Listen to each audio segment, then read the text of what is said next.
Keep the Bible on cop. The Most High is my rock. TK. Rock. The Most High is my rock. The Most High is my rock. My rock. The Most High is my rock. In the name of Messiah, the Most High is my rock. The Most High is my rock. My rock. The Most High is my rock. Yeah.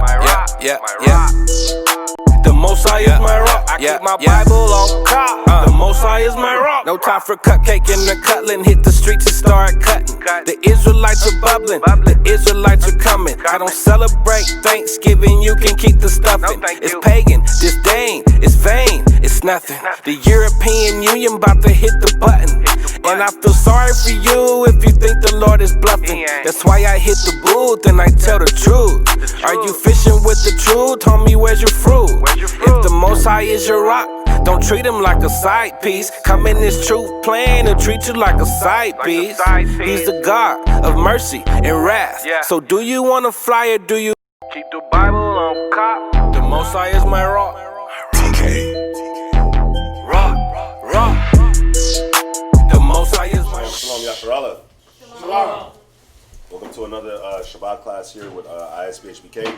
We're located here in Houston, Texas. The school address is 8524 South Brazier Boulevard, Houston, Texas. Zip code 77071. Class times and days is Mondays and Wednesdays from 7 to 9 p.m. Friday from 6 to 8 p.m. And Saturday, Shabbat morning class, which is today, is from 10 a.m. to about 2 p.m. We also have a school in Norfolk, Virginia. The address out there is 2610 Granby Street, Norfolk, Virginia, 23517. Class times and days is 7 to 9 p.m. Eastern time. And we got a school in San Antonio, Texas as well. And the address out there is 4444 Walsen Road, Suite 201, San Antonio, Texas. Zip code 78218. And also got a school in Albuquerque, New Mexico coming up soon. We ask that you like, share, and subscribe to Mashaba's Blog Talk Radio. That's they do the Blog Talk Radio every Tuesday through Sunday. And the link to find the Blog Talk Radio should be on the screen. We also ask that you like, share, and subscribe to our other channels. And those links should be on the screen. It's ISBHBK Norfolk. We ask that you like, share, and subscribe to that. The 5 Minutes of Wisdom, the Hidden Truth Bible Show, and the Israelite Media Corps. We ask that you like, share, and subscribe to those. And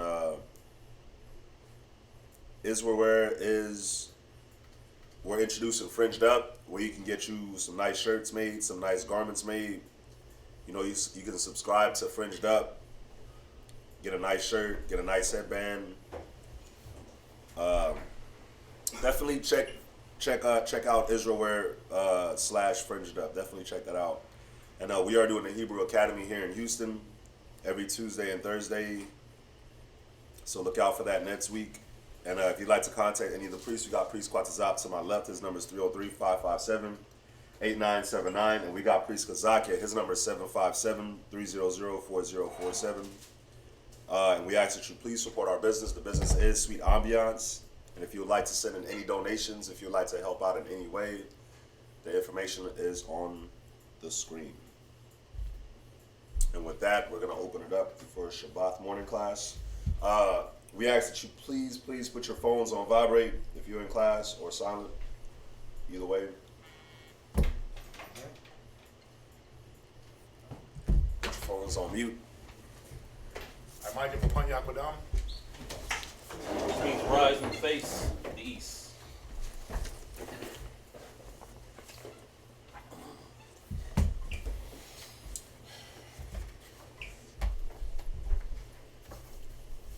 All right. Rakata Yahweh. Rakata Yahweh. Allah Hashem Yahushai. Hashem Yahushai. Hawa'ah. Hawa'ah. Matalanawa. Award. Zayawam. The water. Amen. Let's bless you, Yahweh, in the name of Yahweh Shai, that gives to us the light this day. Thanks, so be it.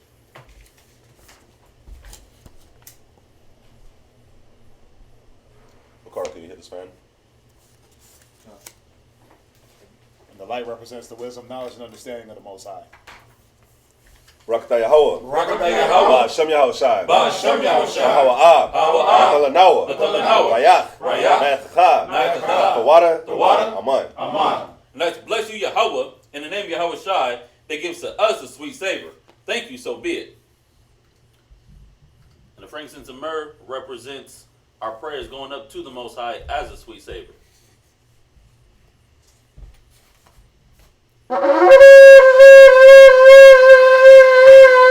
Oh, slack.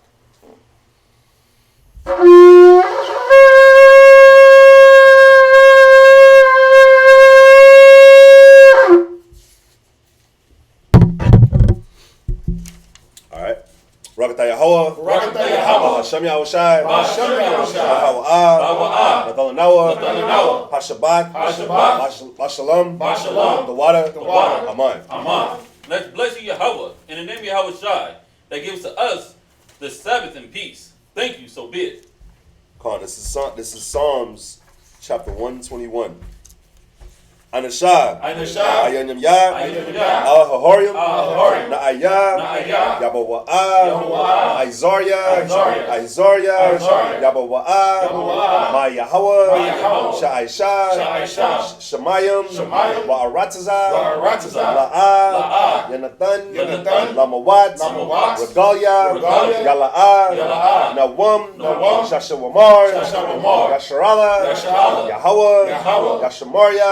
Yahweh, Tazalia, Al, Yom Yad, Hashamash, Yala'ah, Hakaya, Bayawam, Wala'ah, Halabana, Balayala, Yahweh, Yashamarya, Makol, Rai, Yashamar, Pasha, Yahweh, Yashamar, Hawalakya, Wabawa'aya, Ma'aitan, Wa'ai, I will Aman. Psalm chapter 121.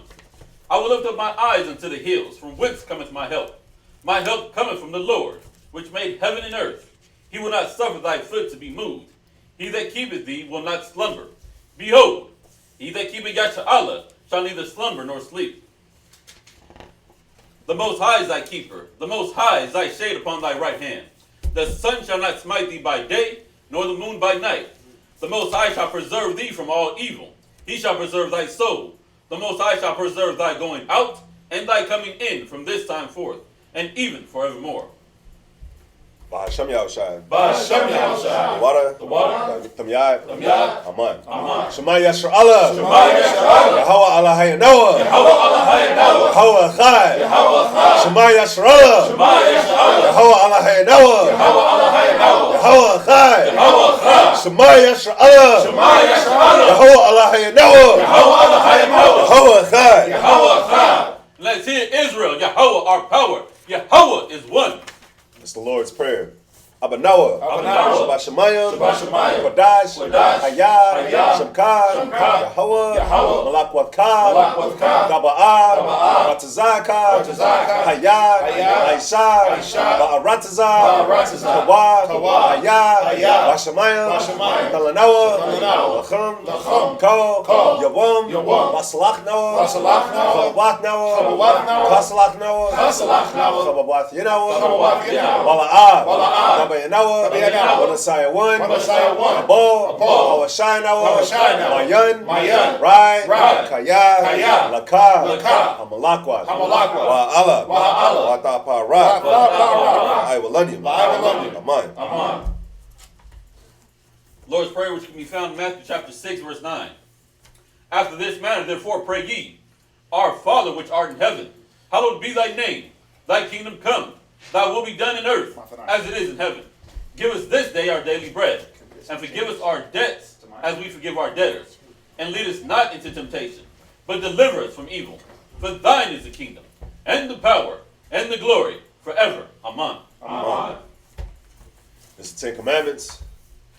La'ah, Yahaya, Lakah, Alahayim, Achorim, Al-Panyah. Thou shalt have no other God before me. La'ah, La'isha, Lakah, Basol, Wala'ah, La'ibadam. Thou shalt not make unto thee any graven image, La'a. La'a. Talakwak'at. Talakwak'at. Shem Yahweh. Shem Yahweh. Bashawa. Bashawah. Thou shalt not take the name of the Lord thy God in vain. Zakar. Zakar. Hayawam. Hayawam. Hashabat. Hashabat. Lakodashwa. Lakodashwa. Remember the Sabbath day to keep it holy. Kabad. Kabad. Abaka. Abaka. Wa Amaka. Wa'amaka. Honor thy father and thy mother.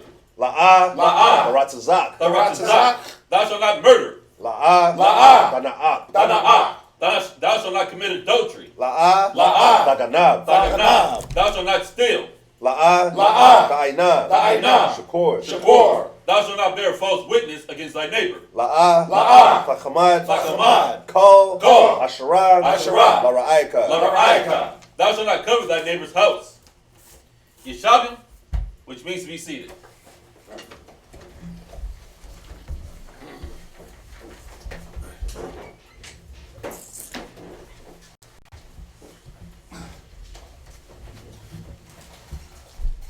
Somebody grab this, please. Before I die. Yes. No, not yet. That might get a little cold.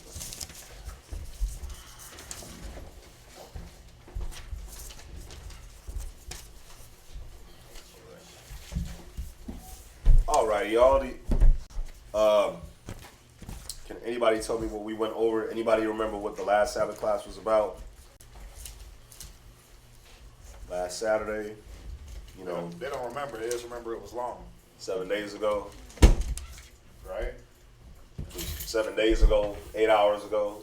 7 days ago, 9 hours worth of class. Escuela. Anybody remember? Jog the memory a little bit. Well, of course, we went over Deuteronomy 2 and 3. We'll be starting at Deuteronomy 3 and 23 today. Remember what we went over? We went over, it was just a recap. So Deuteronomy 1 through 23, we were just recapping a little bit of what, we were already reading pretty much. Like Quatazap was saying, at this point, remember that generation was going to die off. So Moses was speaking to the newer generation that was coming up and just reminding them of the history of everything that happened since the time of Egypt, since the time we've been in the wilderness. Moses was just pretty much giving that recap of what was happening. But yeah, let's start. Let's salute up the first reader, man. Let's salute up the first reader. Ooh. Ooh, Nicodemus. let Nicodemus come up. First in the fire. Nicodemus. First in the fire. Look at that.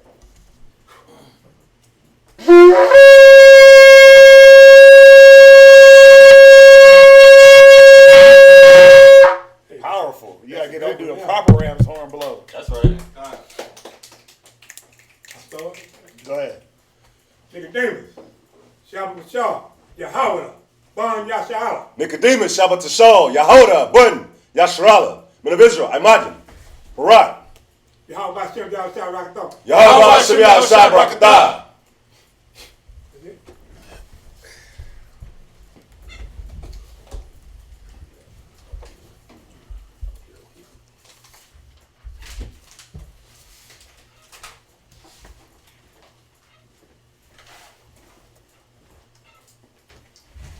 C. Get some camera time. No camera time. Don't know woke me up early this morning. Let me start at Deuteronomy chapter 3, verse 23.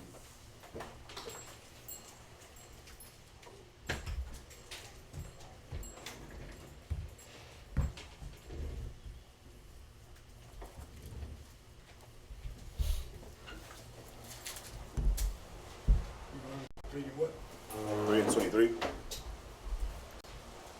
you're going to read to Deuteronomy chapter 4 and verse 17. Okay. Deuteronomy chapter 3, verse 23. And I besought the Lord at that time, saying, O Lord God, thou hast begun to shoot thy servant, thy greatness, and thy might, and thy mighty hand. For what God is there in heaven or in earth that can do according to thy word and according to thy might? Verse 25. I pray thee, let me go over and see thee good, and see thee good land that is beyond Jordan, the goodness, Goodly. the goodly mountain and Lebanon. Verse 26. But the Lord was wroth with me for your sake, and would not hear me. And the Lord said unto me, let it suffice thee, speaking no more unto me of this matter. So this is the Most High. You know, this is Moses speaking on how the Most High pretty much told him, don't even ask anymore about going over and entering into the land of Israel. So Moses is reiterating right here that he's only going to be able to just see the land, but he won't be able to actually go into the land. Go ahead. Verse 27. I got a question on that. Earlier, yesterday, someone brought it to my attention in reference to that scripture. Okay. And the reason for him not being able to go inside of the promised land was for what reason? Why was the reason was he not allowed to go into the promised land? What was the reason why he couldn't go? Right. So that's the question? Con. Remember, Moses was supposed to speak to the rock, but he ended up hitting the rock. Con. So, So it wasn't in reference to, what did they go to, man? I'm trying to think here for a second. But whatever they went to was wrong, because that's the only reason why he didn't go. Yeah, that was the only reason why he didn't go. Yeah, he took the glory from the Most High. Right. Con. Yeah, anything else that anybody says is wrong. Con. That was his only offense. yeah. You And know, and we go there real quick because Yeah, it tells you plain out. But what's up, Major? they basically they were saying there was things that Jesus Christ, Yahweh Shah, didn't agree with, and they was making a point that in the book of Matthew, if I'm not mistaken, they stated how Yahweh Shah made the statement. I want to get the scripture. How Yahweh Shah made the statement of Moses making the decree of divorce. Right, Matthew's 19. There we go. Matthew chapter 19. 19 and verse 4. Con. Mhm. Let me pick it up. I just got this little book. So it's not broken in yet, so like. But are they trying to correlate this with why Moses didn't make it to the promised land? Con. Okay. Go. Where did Moses get the law from? Go to 2nd Esdras real quick. I'm gonna kill this in one scripture. Con. I'm not saying you're coming with that, but whoever brought that to me, Yeah, I know. I'll destroy that in one scripture. Go to 2nd Esdras, because Moses didn't create the law, Con. and he didn't come with anything outside of what was given to him, right? Con. So go to 2nd Esdras real quick. What do we want? 2nd Esdras 14. No. Where it said Moses was up in the Mount Sinai 40 days. It's 2nd Esdras. Come on, we sat with him a long time. Yeah, It's 14. it is 14, right? Oh, No, beginning of 14. it is 14. 14:3.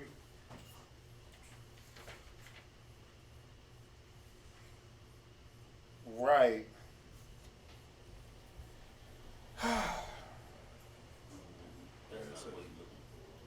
Is that it? No, this is at the bush. Where it said he's still with him 40 days? And gave him. Oh, no, yeah, it is. Read it. You don't Just say the bush, though. Read- You don't say 40 days. Right. It just said with a long. It said it's still with him a long season. Yeah. That's not what I want. That is it. Times and end commanding him saying no. That's yeah. Actually, yeah. Actually, read that. Watch. This right here is gonna nail it. Read that for me. 2nd Esdras, chapter 14, verse 3. Read verse 4. Verse 4. And I sent him and led my people out of Egypt. Right. And brought him up to the mount of Sinai. Right. Where I held him by me a long season. Go ahead. And told him many wondrous things. Right. So this is Esdras prophesying in the spirit. Go ahead. And showed him the secrets of the times. So we know that Moses was on Sinai being shown the secrets of the times. Go ahead. And the end. And the end. Go ahead. And commanded him, saying, right, these words shalt thou declare. So these words shalt thou declare. Go ahead. And these shalt thou hide. And these shalt thou hide. So anything Moses came down and dropped to the people, Right. that's what the Most High told him to drop. Right. Whatever he didn't drop, it's because the Most High said, don't talk about that. Right. Don't talk about this part, but you can give this. So you can give the law of divorce. Right. Why? Now let's go to Matthew 19 and verse. Now let's go to Matthew 19 and verse. Before we go there, can I read this real quick? Where you at? It's Ecclesiasticus chapter 45. Go ahead. I'll read it real quick. It's Ecclesiasticus 45 and 1. Come. It says, and he brought out of him a merciful man, which found favor in the sight of all flesh, even Moses, beloved of God and men, whose memorial is blessed, right? So speaking of Moses, so when you drop down to verse 5, it says, he made him to hear his voice and brought him into the dark cloud and gave him commandments before his face, even the law of life and knowledge, that he might teach Jacob his covenants and Israel his judgments. That's right. Right. But y'all see the point where these words declare, these words hide. Moses was taught way more than what we were hit with in Deuteronomy, Genesis, Leviticus. He got way more. He got the laws. Yeah. He gave us all the law, but remember, it said he was shown the end. Moses didn't prophesy of the ends. Right. Right? It said that he was shown the end. It said that he was shown the secrets of the times, the end. He was showed, and basically the Most High said, this is what you're going to give him. This is what you're not going to give him. So when he comes back in Deuteronomy, right? Because in Deuteronomy 22, he gives the law, like the law of marriage, right? Right. And then when you go to Deuteronomy, make sure that y'all are holding that Matthew 19. Come on, I got it. Right? But when you go to Deuteronomy, So like the scripture before this one was 2nd Esdras, 2nd Esdras, chapter 14, verse 4. verse 4. Got it. right. Come. So now when you come to Deuteronomy chapter 24 and verse 1, go there. Deuteronomy 24, verse 1. Go ahead. When a man hath taken a wife Right? and married her, Right? and it come to pass that she find no favor in his eyes, Right? because he hath found some uncleanness in her, Come on. then let him write her a bill of divorce. So this is where divorce comes in. Right. Moses didn't just come up with this. Come. Quick. It's the Go ahead, no, go question ahead. part of it. So the reason behind, what was the reason behind Moses giving the decree of divorce? We'll go there. Come. I figured you would, but I was wondering. We'll go there. Go ahead, read on. And give it in her and give it in her hand. Now, it tells you why he gave it. It tells you right here. Read it again. Read verse 24. Verse 1, I'm sorry. 24 and 1, right? Yeah. When a man hath taken a wife Right? and married her, Right? and it come to pass Right? that she find no favor in his eyes, That she find no favor in his eyes. Go ahead. because he hath found some uncleanness in her. So here it is. Right. This is why Moses gave that decree of divorce. This is why the Most High gave it to Moses to give to the people. Why? Because that man can find some uncleanness in her. Now, was it that he could make up excuses? We went over this last night. It's crazy. We went over this last night. We went over the whole marriage thing last night in class. It was offline, but we went over these same very scriptures or the same very concept last night. God. Was he supposed to make up like, oh, she got fat, so I don't want to be with her? He wasn't supposed to. He wasn't supposed to come with that, right? Because that was going to be, well, she's going to gain some weight when she had a baby, right? So you weren't supposed to divorce her for that. Oh, she didn't cook my eggs right. You ain't supposed to divorce her for that. Right. The uncleanness was some spiritual defect where that wasn't going to be eradicated. Right. Oh, she's married to me, but she wants to go hop on every other dude. Right. Right? He ain't got to be with that. Right. You could divorce. You don't have to work. You don't have to sacrifice and oh, I gotta stay with her, right? Let me get her cleaned up. Nah, if she commit adultery, that's up to that man to stay with her or kick her to the curb. Right. You see that? Go ahead, read on. Then let him write her a bill of divorce. Right. And give it in her hand. Right. And send her out of his house. Right. So now let's jump to Matthew 19. You want to go there? Matthew 19. Come on. 6. Come. You want me to read 5 as well? You can read 5. Come. Matthew chapter 19, verse 5. Right. And said, for this cause shall a man leave father and mother, and shall cleave to his wife. No. Go. Read verse 3. Might as well just start from the top. Come. 19. Matthew chapter 19, verse 3. The Pharisees also came unto him, tempting him, and saying unto him, is it lawful for a man to put away his wife for every cause? Right. Well, that's not what it said in the law. Right. It said if you found some uncleanness in her, right? Come. He had no more favor in her eyes. It couldn't be like, oh, she got 2 years older and I want to get rid of her. So no, it wasn't for every occasion. It wasn't for every occasion. Right. See, they were misunderstanding the law. The uncleanness was spiritual. It wasn't physical. Like, oh, again. She got fat because she got pregnant.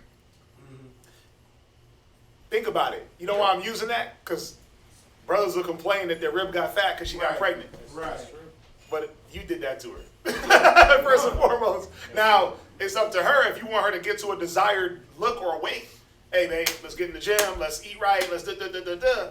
And then even in that, you can find a level of uncleanness in her mind where she don't want to obey that.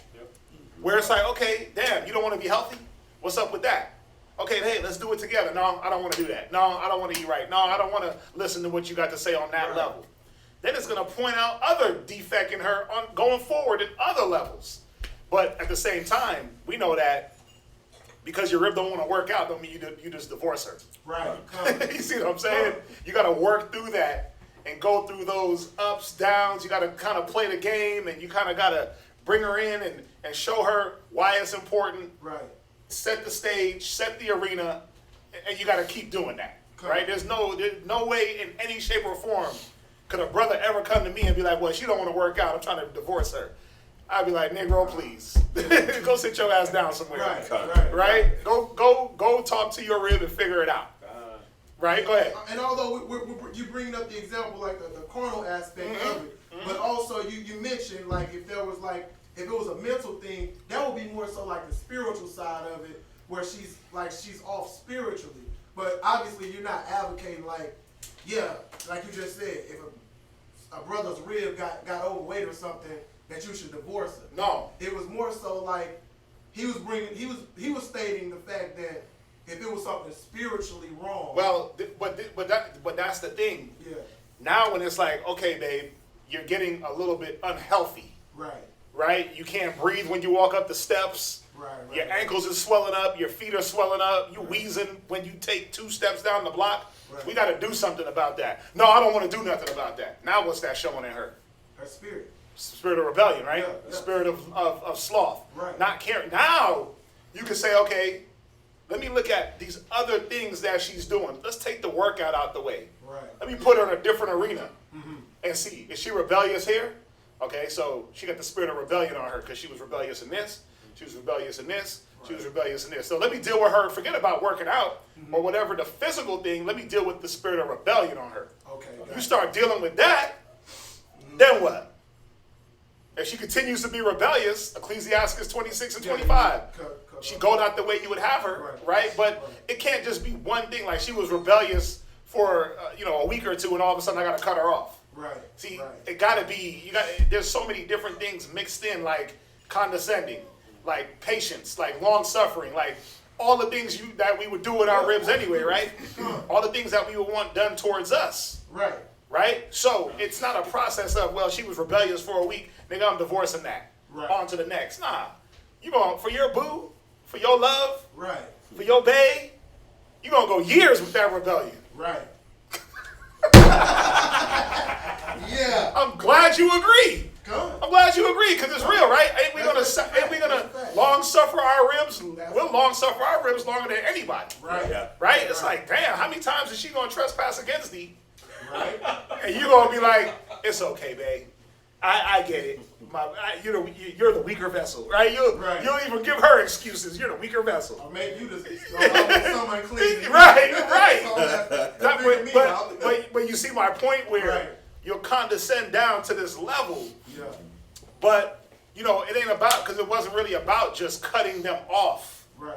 Because of any occasion. Now, wicked men, the reason why this came, because wicked men were doing that. That's what I. They were like, oh, man, she didn't scramble the eggs right. Gone. Right. Next one.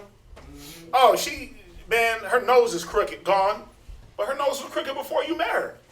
Right. So their thing was what? How to get with a bunch of different women, hit it, Right. and not take the responsibility. Come. But then you had situations where,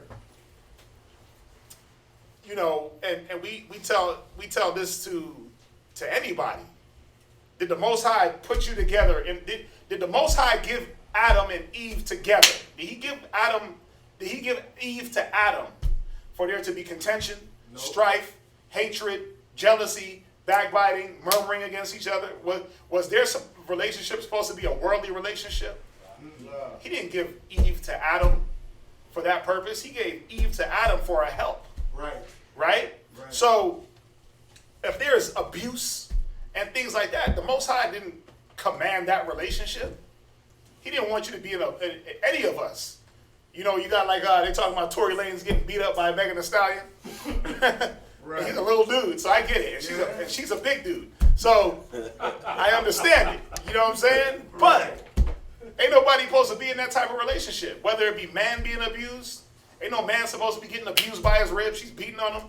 Right. And vice versa. We know that it's more typically the man, right? But the Most High didn't command that relationship to you got to stay with them, and they just get to beat you down, abuse you, kick your butt. He didn't command that. Right. You see that? So there is other instances where, hey, it's better that we separate than kill each other. Come. Yeah. You see what I'm saying? Absolutely. Now let's go back into Genesis, and I hope everybody's with me. I'm talking too fast. Slow me down. Go back to Matthew 19. Okay. Matthew chapter 19 and verse 4. Right? And answered and said unto them, Right? have ye not read that he which made them at the beginning made them male and female? Right. So he went all the way back to Genesis. Right. Like, you didn't read Genesis, my dude? Yeah. You didn't read the creation story? Most High put them together, right? Right.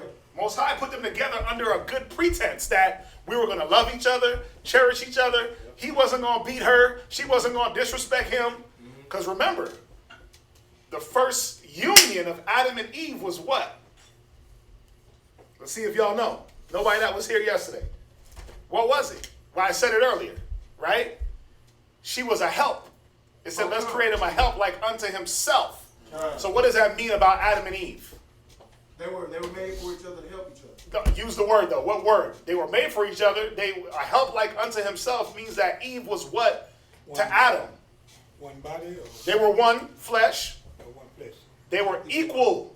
Oh, equal. Come. They were equal partners. Right. Equal. Yeah. Right? When did now the woman have to go under and be submissive to the man? Right. After the whole point with the serpent. Right. You see that? So Eve was created in the equal mental faculties Right. of Adam. Right. Why? Wouldn't it have been a more burden for the Most High to create a woman lower, and then Adam got to go through, teach her, drag her along. Come on, babe. I mean, think about it now. Yeah. Right? Yeah. But Right. we see that it didn't matter. It didn't matter. Either way it went, the fall still happened. Right. Right? So they were created she was created to think equally on Adam's level as far as getting things done. Right. Right? We know that now you got to be submissive to your husband after she fell to the serpent.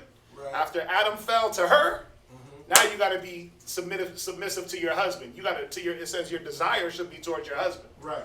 Right? Gone. So when they were created, there wasn't going to be no need for divorce. If we're equal, if we're thinking in the same mind, same judgment, if I want it, you want it. Right. If I'm going to do it, you're going to do it. Right? Right. And the Most High didn't create them under the pretense that they was going to be off doing wickedness, or there was going to be contention in the relationship, Right. or abuse, or hatred, or jealousy, or any of the negative things that are in our relationships now. I mean, think about it. Your rib be jealous against you. You be jealous against her. And I'm not saying you in particular. No, I'm just saying, you know, you like, who you looking at? That's just the mailman. You're like, oh, well, what's his name? I don't know his name. You should like you know. She's looking at who you. Yeah, she's looking at who you looking at. Like, why are you looking at her booty? I didn't look at her booty. What are you talking about? I looked past her booty. Yeah. You know, I'm looking past her. Like, Yeah. but you see that suspicion. Yeah. You checking what each other is looking and doing, and where you going, and you know, Right. it wasn't like that at one point. Yeah. But now it's like that, and what does that cause? Separation. Well, it starts to first cause a little bit of content, like, why you always checking up on me? Right. Why you always this? Why you always, man, you don't trust me. And then it starts to build. And if you guys don't know how to communicate and work through, it'll build up all these other negative attributes. Con. To where, what happens? 10, 15 years down the line, what do we have? Irreconcilable differences. Yeah. That's where, like a lot of these people, you see like celebrities, they be married for a long time, they divorce, because so many negatives have built up, they never worked through them. Right. Now we can't reconcile our differences in thinking, Right. the different things we want. We can't come to an agreement. So this is where divorce comes. Now, if we can't agree, are we supposed to stay together? Scripture says, can two, 3 and 3. right, can two walk together, at least they be in agreement. Right. Right. So the goal is to not just use that, well, we don't agree, so we got a divorce. Let's try to work out. Right. But some things, for some people, just can't be worked out. Right. So you have to, it's better to separate to cause less contention, less disagreement, less arguing, less stress. Right. You see that? And this is where Yahweh Shai was checking them. Because they're like, well, for every cause, he was like, all right, y'all didn't read this? First of all, it wasn't like this in the beginning. Right. Right? But what came in? Watch, read on. Verse 5. Right? It said, for this cause shall a man leave father and mother, and shall cleave to his wife. Go ahead. And they twain shall be one flesh. Right, so he's showing them like, bro, in the beginning, they were supposed to be one flesh, one mind, one judgment. You know, everything was supposed to mesh right in. Boom, unity. Right. Ecclesiasticus 25:1, right? Talks about the unity of husband and wife. There's nothing better. Go ahead. Verse 6. Wherefore they are no more twain, Right. but one flesh. Go ahead. What therefore God hath joined together, let no man put asunder. Right, so you didn't read that in the beginning. This is how it was supposed to be. Right. Go ahead. They said unto him, why did Moses then command to give a writing of divorce? Yeah, so then why did Moses command a writing of divorce? Well, first of all, they should have said, well, why did the Most High give that writing? Why did the Most High command Moses to command the people? Because that's how it went. But you see how they try to, they're like, well, why did Moses do this? Like he took it upon himself? Right. Moses didn't take anything upon himself except for hitting the rock and not talking to the rock. Right. Go ahead. And to put her away. Read. He said unto them, Right. Moses, because of the hardness of your heart. Yeah, because y'all don't know how to communicate, work things out, put away jealousy, envy, hatred from your hearts. Yeah. That hardness of heart, that hardening of someone's mind is what? We went over it. They want to do what they want to do. Right, what is that? Pride. Oh, God. It's pride. Yeah. It's pride. And pride, what does pride do for a man? Especially a man with wisdom. Or I should say a man with biblical knowledge.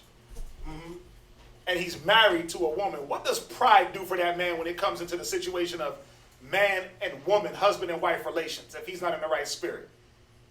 He's going to be domineering.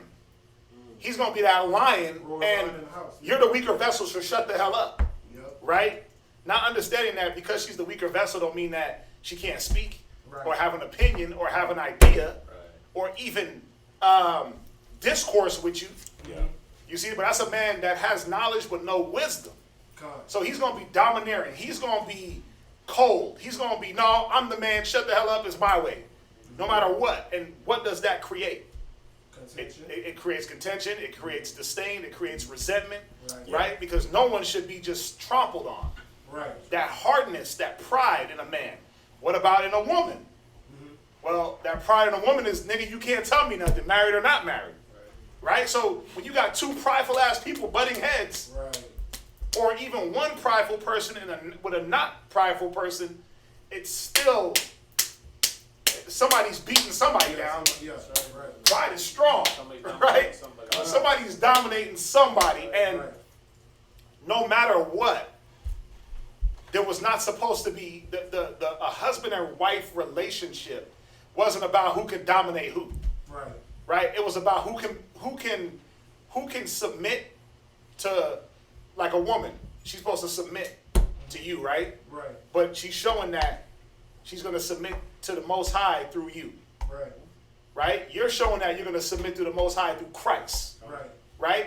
And no matter what, there was still a level of respect, Right. condescending, Right. love, all that stuff that we tend to sometimes, we cut those out of the equation because I'm a man. Right? We do that. I mean, like, nah, F that. I'm a man. And then we just go right to, what does the Bible say, right? Yeah. Instead of saying, wait, hold up, okay, let me talk to you and bring you through this idea that I'm trying to present, or let me walk you through my mind, so that way now the next situation that comes up, you can understand how I think. Right. You see what I'm saying? Sometimes it's about, let me get you to understand the way I think and the way I process and the way my method is going. So you don't think it's something strange, so you don't think I'm just trying to use, just go to 1 Peter 3:1. Shut the hell up, 1 Peter 3:1. Ain't that easy? Yeah. Yeah. But does that work? No. It'll work like the first 2 times, but then after that, she's like, nigga, you pulled that already. Now what? Right? Pride. See that? You know, it's crazy, man, because me and my rib, before our books came in, we was having a conversation. And not to go in depths of what we were speaking on, because I'm not trying to create any type of negativity. Right. But it was basically in reference to us agreeing. Right. And I know this, even me, I don't have all the precepts. I don't have all the knowledge or nor the understanding, but I do know to a certain extent what is needed in the relationship through trial and error experience, right, things of that nature. Right. Yet sometimes, and it's been a long time since I've ever had, gotten upset to the point to where I'm like, I start to feel like now I'm about to be that roaring lion. Right. Like now I have to be like, because I felt the spirit like as if they're trying to push you over there? Yeah. They were trying to push you into that Melvin? Yeah. Like, man, I told y'all, y'all got to turn me in the back, you know right? what I mean? Like, right. Like, right. You know what I mean? Right. And still, that's something that I also have to work on personally. Right. But my point is that it's good that I actually brought these questions out. Right. Because yesterday, I wasn't able to come to class. Right. I've been telling my real, I really want to start coming back to class more often. And yet my work schedule has steady been like changing. Changing. We talked about it. We talked about it, and I'm like, I had this whole long, drawn-out discussion, debate, however, over Facebook, like 200 nearly comments in reference to a post. Right. Y'all gotta stay on Facebook. Y'all gotta stay on Facebook, man. But I was at work. I didn't have nothing else to do. I couldn't come to class. I hear you. So I posted something in reference to this right here. Right. And it was like, man, here I am on Facebook going through this, and yet still, class is going on. I can't be here in direct, correlation of what I was talking about. Right. Over Facebook, it's like, man. But what were they saying on Facebook? Long story short, it was a post about a man having multiple wives. Right. And all I said was, know your history.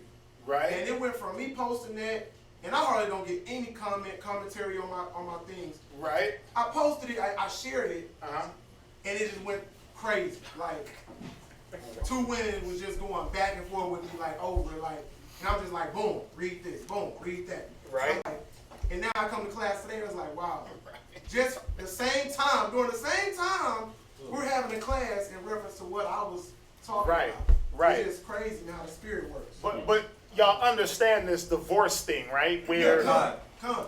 in the beginning there was no need for a divorce because that wasn't what we were created to do. Right. Most High didn't create Eve to go divorce Adam and vice versa. Right. He created them to be together. To be together. But read it again. Read Matthew 19. Come. Matthew chapter 19 and verse 8. Uh-huh. He said unto them. Right. Moses. And you always got to remember one thing. The Pharisees, like I said, to tempt him. Right. They wanted to catch him. They wanted to see where he was at. Right. Right? They wanted to see, wait a minute, what are you going to refer back to? Yourself? What did he always go back to? He took him to Genesis on this one. Right. Like, you didn't read from the beginning. Then he went to the law. Go ahead. Moses, because of the hardness of your heart. Right, because you're not able to work out situations, come to an agreement, condescend to one another. You think because you're a man, she ain't got to listen to you. Right? Go ahead. Suffered you to put away. Or no, excuse me. You think because you're a man, You don't have to listen. you don't have to listen to her Right. and condescend down to her.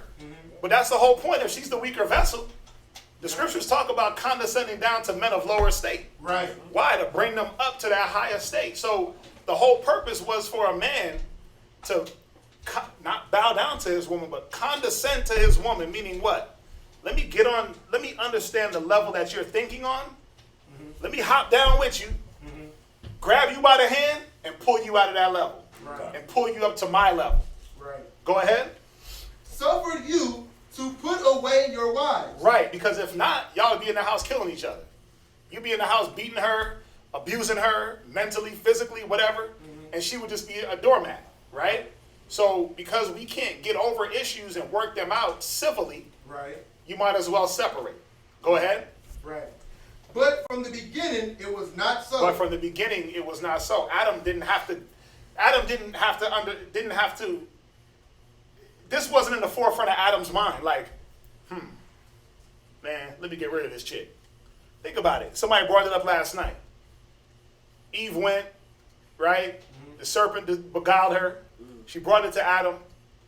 What did they continue to do after their fall? After even Adam blamed Eve, the woman you gave me caused this to happen. What did they continue to do after? Same thing. Well, didn't they continue to have more kids and live? Multiply. Right. It said that Adam knew Eve, and what happened? She had more kids, and they kept just living life. He didn't just get rid of her because of a mistake. Right. Well, now I got to divorce you and on to the next one. Come. You see what I'm saying? They owned up. They took their punishment, kept it moving, kept on with life. Right. But again, when it comes to levels, things like adultery, your woman stepping out on you, that's up to that man if he wants to keep that relationship going. Right. That's up to you. You could divorce her for that. That's a divorceable. That's a divorceable offense, adultery. So, but it's up to you. You don't have to divorce her. You could say, you know what? She made a mistake. We talked through it. We worked it out. I'm gonna stay with her. That's up to that man. You don't have to, or you can. Right. You see what I'm saying? What else? Did we finish that? Well, there's one more line. Go ahead. No, that was it. That was the last line. Right. So this is going in correlation with your question about Moses in the Promised Land. Yeah. Did he add this law? Lie. No. Moses didn't add laws. He didn't just add things. He didn't just, oh, well, you know what? They came to Moses with an issue. Like, what was another instance of, wait a minute, Moses didn't know? And he could have just did things on his own. Oh, when he got the advice from his stepfather, his father-in-law.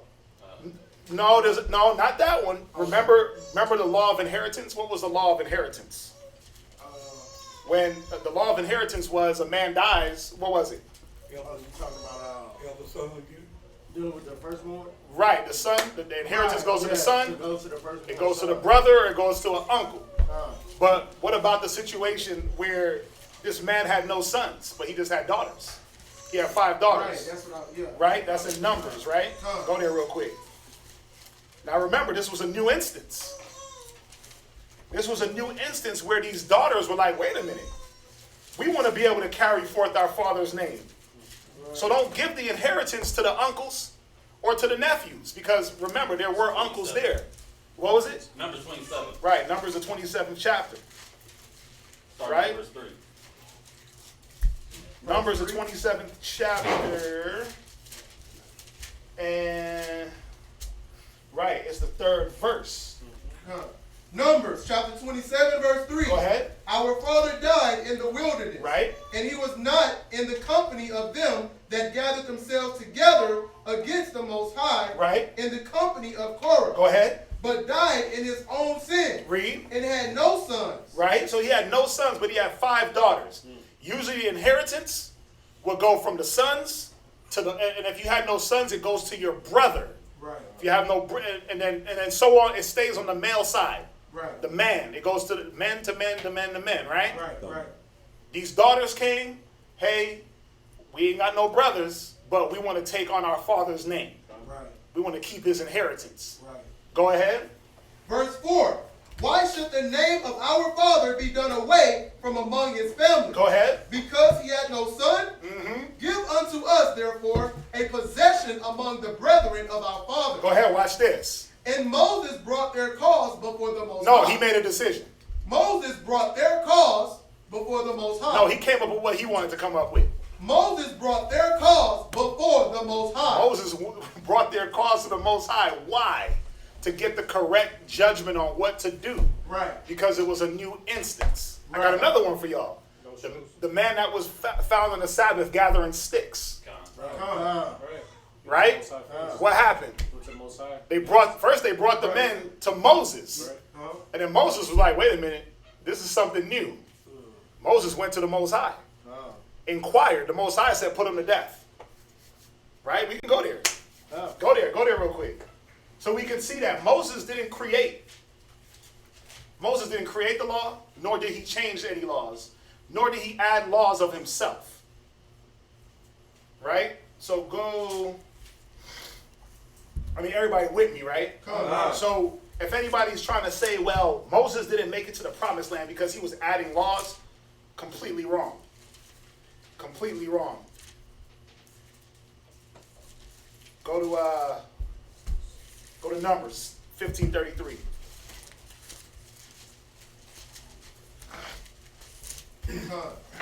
Numbers chapter 15 and verse 33. Right. And they that found him gathering sticks brought him unto Moses and Aaron. Right. And unto all the congregation. And they put him in war. In war, right. So they kind of jailed him. They restrained him, right? Go ahead. Because it was not declared what should be done to him. Because this was a new thing that happened.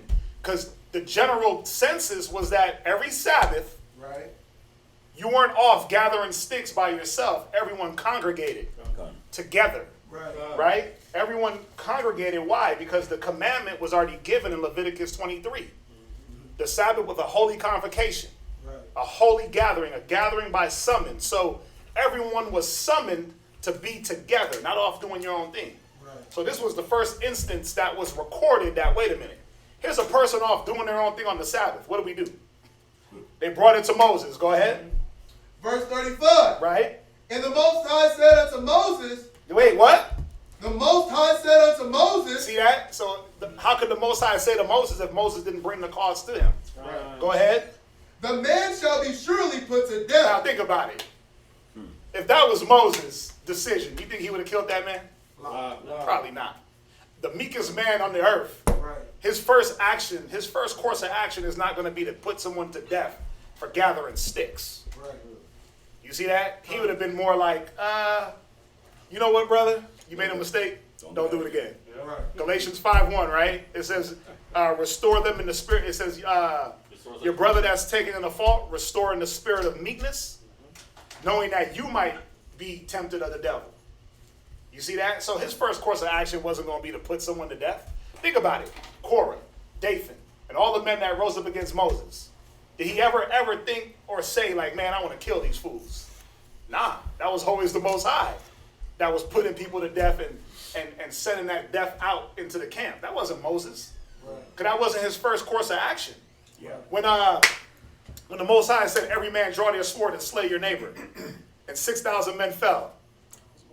That was the Most High. Moses was like, okay, well, if you don't want to die, stand over here with me. You see what I'm saying? That was if you don't want to die, if you with me, stand over here. If you with the world, you could be over there. Right. Okay, now all the priests draw your swords. And they went through and they killed their neighbors. They killed their brothers. Right. That wasn't going to be Moses' first course of action. He was going to take the more, let me talk it out route with you. You see what I'm saying? Right. So he didn't add anything. No matter what you read through Genesis, through Deuteronomy, Leviticus, Moses didn't add anything of himself. Right. Everything that was commanded for him to say, he said. Right. What was commanded for him to hold back, because he did hold back things that he was taught on Sinai, he held those back. Right. Right. So everybody understand that?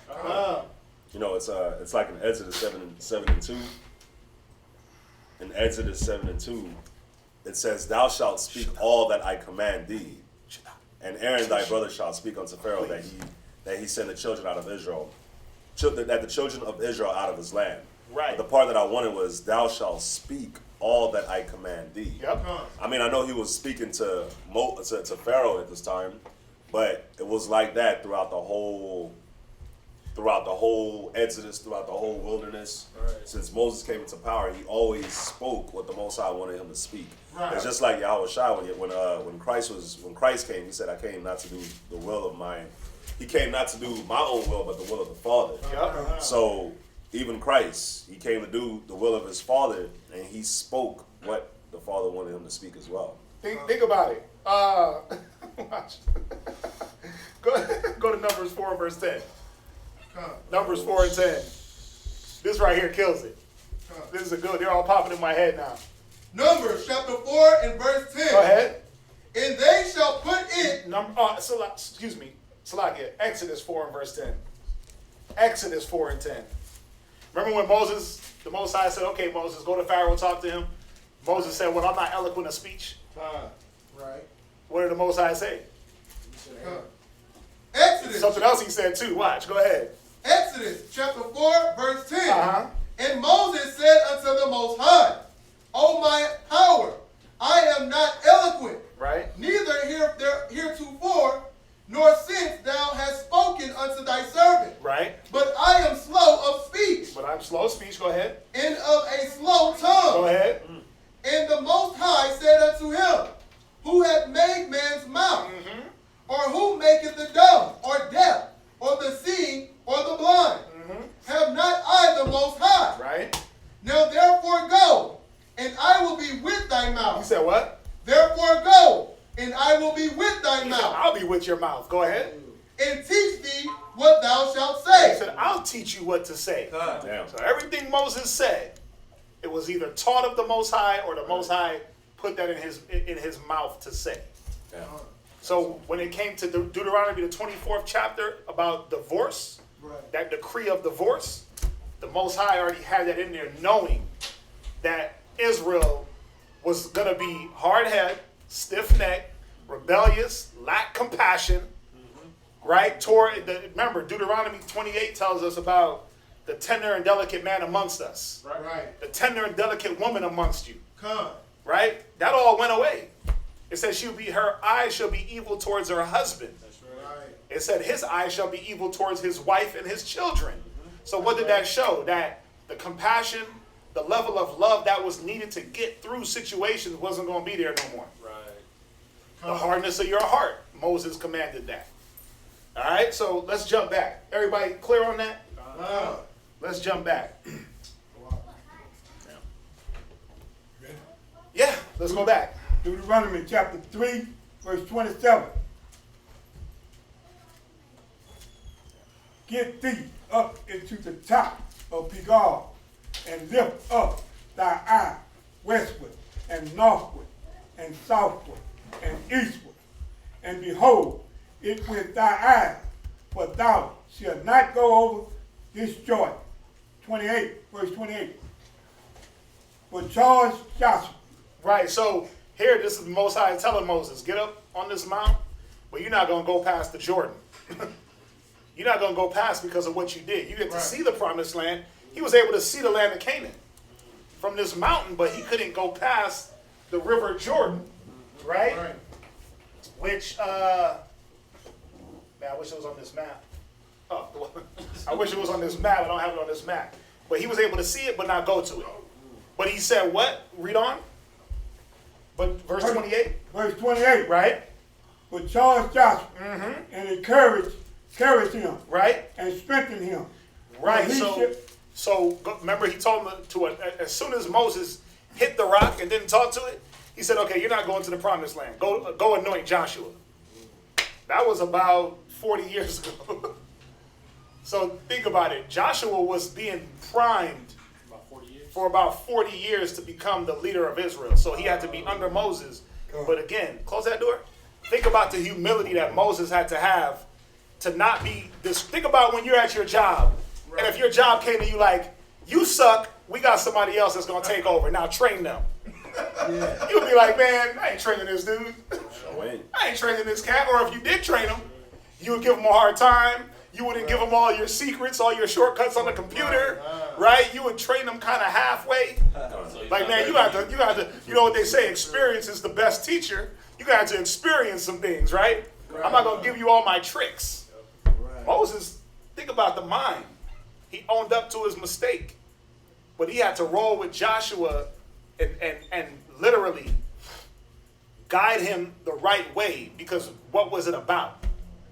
Was it about Moses and Joshua? No. It was about the nation. Who was going to properly lead the nation? I can't halfway teach Joshua, and then he gets into a situation and the nation suffers. Now we understand the character of Moses. Why the Most High said he was the meekest man. Why he rolled the way he did. Yes, sir. In observation of what you're saying, also, God knew, the Most High knew Moses. Yeah. From the time Moses had killed the Egyptian, he knew Moses had a weakness of taking things into his own hands. And so he was training Moses all along through the pathway to do it the way he wanted him to do it. Right. Because he knew that the devil was seeking to come against Moses. He knew he was trying to catch him along the path. And that's why I think it's in Numbers, when you were talking about Moses, God, Most High told him, speak to the rock. Right. And Moses hit the rock. Right. He was one of the meekest men, but in one moment, one unguarded moment, he lost control. Which shows us that how critical it is for us to always walk in the Spirit. At every moment. Because the scriptures say we're not wrestling against flesh and blood. Right. So there's always some trap for us out there, but if we stay in the Spirit and if we do exactly what the Most High said, we can evade all these mistakes, obstacles and mistakes that we could possibly make. And it also shows you too that no man is perfect. That's true. It shows you that no matter what level you're on, whether you're the King Supreme or the lowest level on the totem pole, you can make mistakes. Right? The scriptures say a just man falls 7 times, but a wicked man falls into mischief. Now Moses made his mistake, but then how did he show that? Once again, he was remorseful for what he did. The Most High said, charge Joshua. He didn't say, well, man, like how we would react. Like it was a mistake, man. With Joshua, who's he? Yeah. That little young dude, who's he? Like he said, okay. Charge Joshua, anoint Joshua, right? And that's what he went and did. So he showed remorse and repentance for him, just like David. David made his mistake, right? He committed his adultery. What did he do? He repented. He showed the remorse, that godly sorrow, right? And he moved forward in the Spirit. Many men. Paul, he made his mistakes. What did he do? He showed his remorsefulness by doing the opposite. And moving forward in the Spirit. So what the brother is saying is exactly. And what's your name again? Isaiah. We met way back. Yeah. I'm bad with names. Right. But it's true, man. You know, it shows that if you're not moving in the Spirit, and that's why Yahweh Shai, Christ, was so. The example is so important, because at no moment did he depart from the Spirit, or did the Spirit depart from him, no matter what. Even in the smallest instance where you think like, man, a dude is hungry, he had to make you something to eat. Nah, I ain't gonna do that. Man should not live by bread alone. I'm gonna stay in the Spirit. Well, okay. Well, you know, if you throw yourself off the rocks, the angel's gonna get you, right? Yeah. Yeah, but don't tempt the Most High. Like, at no point did he get out of the Spirit. And the best part about that is that it showed that it can be done. Right? He was a man like me and you. It showed that it can be done. It's where am I going to place my mind? What am I meditating on? What am I giving myself to? Am I giving myself to the Spirit? That's what being in the Spirit is, where when there's situations that constantly arise, you know how to maneuver and not take it upon oneself to make the wrong mistake.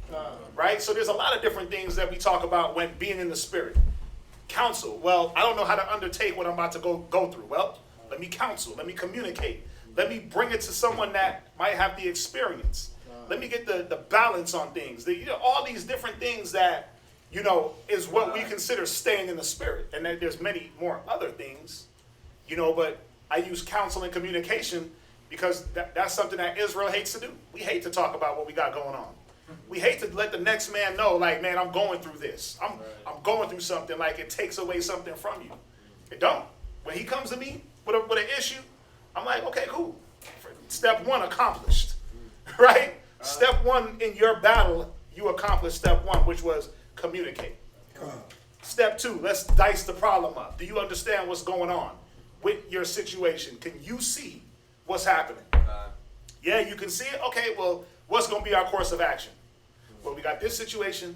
We have these different remedies. What's going to be the best remedy? See, that's how you solve a problem. And even if he had the right remedy, communication is still key. That way, if he's going through some things and he pops up and he got some weird look on his face, we're not guessing like, man, what the hell's going on with this brother? Man, what happened with it? Like, what's going on with you? Why are you looking like that? Well, I was going through this and this happened and this happened. Well, why didn't you say something? Communication, man, is very, very key and very important. You had your hand? You had your hand, Ricardo. I like how you, hitting that point of counsel and communication, even in Numbers right before Moses had struck that rock, he actually came out that counsel too of the Most High. Yeah, he told him what to do, but he let the people, he let the need of the people. Man, we thirsty. What you do, Moses? Bring us out here to die of thirst? You brought us out here for our children to be prayed. You brought us out here to die. It's better for us to go back to Egypt. He let that little bit of pressure. Yeah. Let that little bit of poking. Right? And mind you, he already went through Korah and Dayton. He already went through the 10 judges of Israel that came back with a negative report. He already walked 40 years in the wilderness with this rebellious people. He's watching cats die off.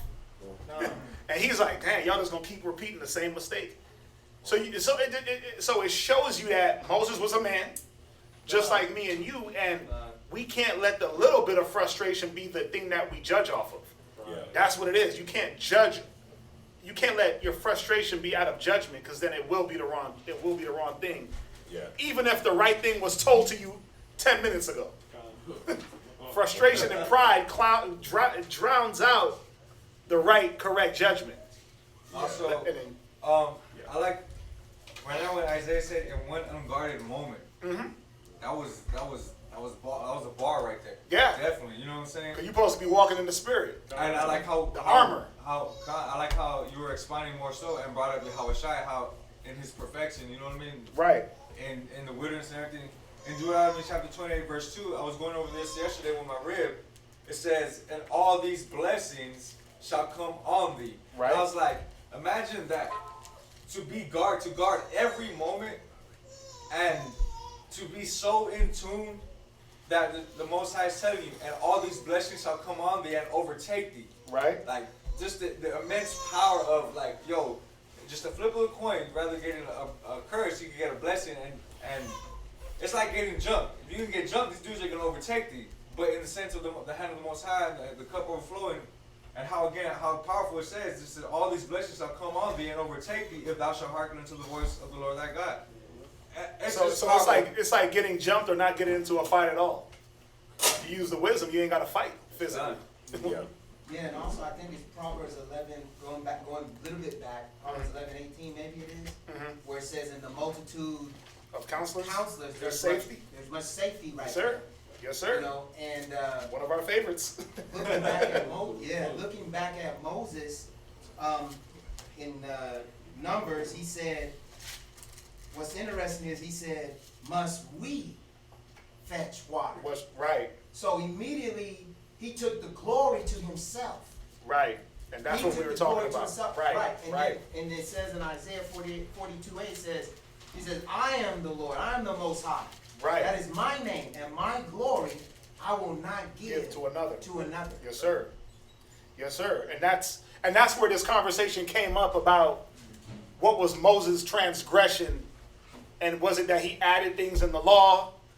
It was that he took the glory of the Most High. You know, when you look at it all round about, him hitting that rock, saying, must we fetch water? First of all, the water was already there. You just had to do one thing to get it. The water was already there. Just like in every other instance, the manna. Moses didn't create manna. He didn't create quails. He didn't make things grow out of the ground. He didn't part the Red Sea. He didn't bring 10 plagues. He didn't deliver Israel. He wasn't the pillar and the cloud. He wasn't any of those things, but a leader, an example for the people to follow. He took himself a little bit above that. It was like, wait a minute, I'm fetching water for y'all now? No. So yes, he took that glory, and that's where Moses was not able to see the promised land. So, Major, you clear on that? Oh yeah. All right, you gotta stay on Facebook, man. All they want to do is argue. No, I mean, I say that because, bro, all they want to do is, you got 50 million opinions on Facebook, no balance, no scriptures. It's just, this is what I think, and I'm gonna argue with you. This is debate. Because I see it all the time. I'm scrolling, I'm like, scroll. I don't even like anything anymore because I'm like, all y'all doing is sitting here arguing about things that you're not bringing any biblical proof, no historical proof. So I'm not going to put myself in that. Yeah. On the matter of Facebook, I was talking to S.O.W the other day.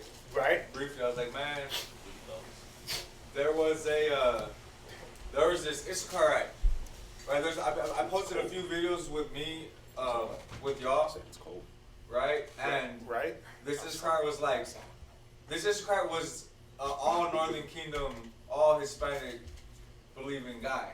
He was like, he was calling me out of my name, and he was like, look at this Mexican, you know, under subjection to these Canaanites and woo woo woo and yada yada yada, and then I was like, S.O.W, man, I already know who he's talking about, but that's why y'all got to stay away from Facebook. You're dealing with people that have not submerged themselves in the word to even be qualified to speak. So they came up with an idea a week ago. They throw it on Facebook. You fall into the trap because you feel like, well, I got to combat this. You don't got to combat it. The best thing is to not argue about it. Romans 14:2 says, receive ye every spirit, but not to doubtful disputation. So that's what I'm going to argue with you about. Am I going to argue to the point where I'm now doubting? Nah. Your spirit bear witness of the truth. That's what you deal with. The further away you stay away from Facebook, the further away you stay from confusion, double-mindedness, being shipwrecked, like Paul talks about, like all these different things that this is the thing that catches brothers is the social media. All that time doing this, you could be doing this, or you could actually just be on the Bible app reading. That's what I'm saying. All the time you could be doing this. Just listen. You could be doing this. Forget about the Bible app. Read your Bible. Yeah, I'm saying, like, if you don't have it, there with you. Right. They got it there with them. Excuse me, but listen, they're soldiers. They gotta have their sword all the time. They gotta have their sword all the time. There's two things I was gonna say, man. The first thing is, I always get this little inclination, like, man, maybe I should reopen back my Facebook. But then whenever I hear stories like that, I'm like, no. That's perfect. I don't need that. But then I was gonna say, man, you know, when you read that story about Moses when he was supposed to speak to the rock, but he ended up hitting it, right? Yeah. You know, you could read that, and it don't really sink in, and you don't really put yourself in the situation to see why he made that move. And the reason he made that move was, of course, he was emotional. Like you said, he was out of the spirit, so he moved. He just reacted, right? But think about whenever we make a move like that, where it's like we stressed out, or we frustrated, we agitated, we irritated, or we're a little bit emotional. We make these moves. We make these rash decisions, or we speak a certain type of way, or we say something, or we do something, and then we're like, crap, why did I do that? And then when you really look and you consider the situation, you look back at the situation, if you weren't feeling agitated or annoyed or irritated or emotional, you would have just did it. You would have just made the right move. You would have said the right thing. You would have said it in the right tone of voice. But because all these things, you know, all the emotion and everything that's going on, like you said, it clouds your judgment. And then when that happens, then you don't make the move that you're supposed to make. You know what's even, how many times did the rock situation happen? It happened twice. Yeah, it wasn't even the first time. It happened twice. The first time he was told to hit the rock, he did it. The second time he was told to speak to the rock, he hit it. And you know what's cool about it? You see that? It's just speak to the rock. It's very simple. It's soft, it's subtle, it's just talk. But he goes and he hits it. All you had to do was speak. But he hit it. Now take it back to your life. Sometimes it's just something really simple. Just say the right thing. Say it in the right tone of voice.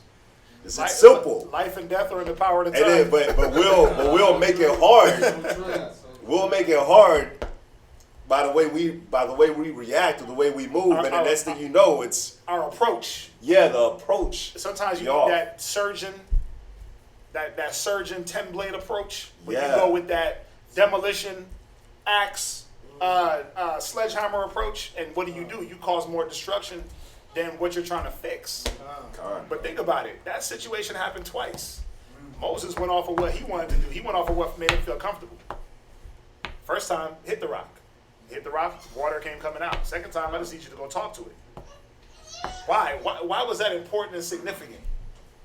To talk to something, to a rock, and let it flow out water. To show the power of the Most High. Show the power of the Most High. Again, the glory of the Most High. But in him hitting it, it was like, oh, you did something to make the rock do something. Right. You did something physical to make something physical happen, where speaking to the rock would have showed that spiritual power that the Most High, because he gave Moses power. He did have power over the people. He did have power over himself. Right. But just speaking to the rock would have showed, wait a minute, the Most High is in control here. Question. Yes, sir. Because as we're talking, moving in the spirit, and something came to my mind. Did he not strike the rock the first time? Yeah, he hit it the first time. So who was the rock represented? Yahweh Shai. Right. So was he supposed to be struck twice or once? No, he was supposed to be hit once and spoke to the second time. The rock was Yahweh Shai. I mean, that's what it represents. He is the rock, right? Yeah. Talk to him, and he'll give you what you need. Right? But the first time he was commanded to hit the rock. Very symbolic. The second time, hey, just go ask. Ask and you shall receive. Because he was struck, he was nailed to that cross. Oh, see, you going deep. He was struck. But after that, it's come talk to him. Yeah, come talk to him. Pray. Think about it.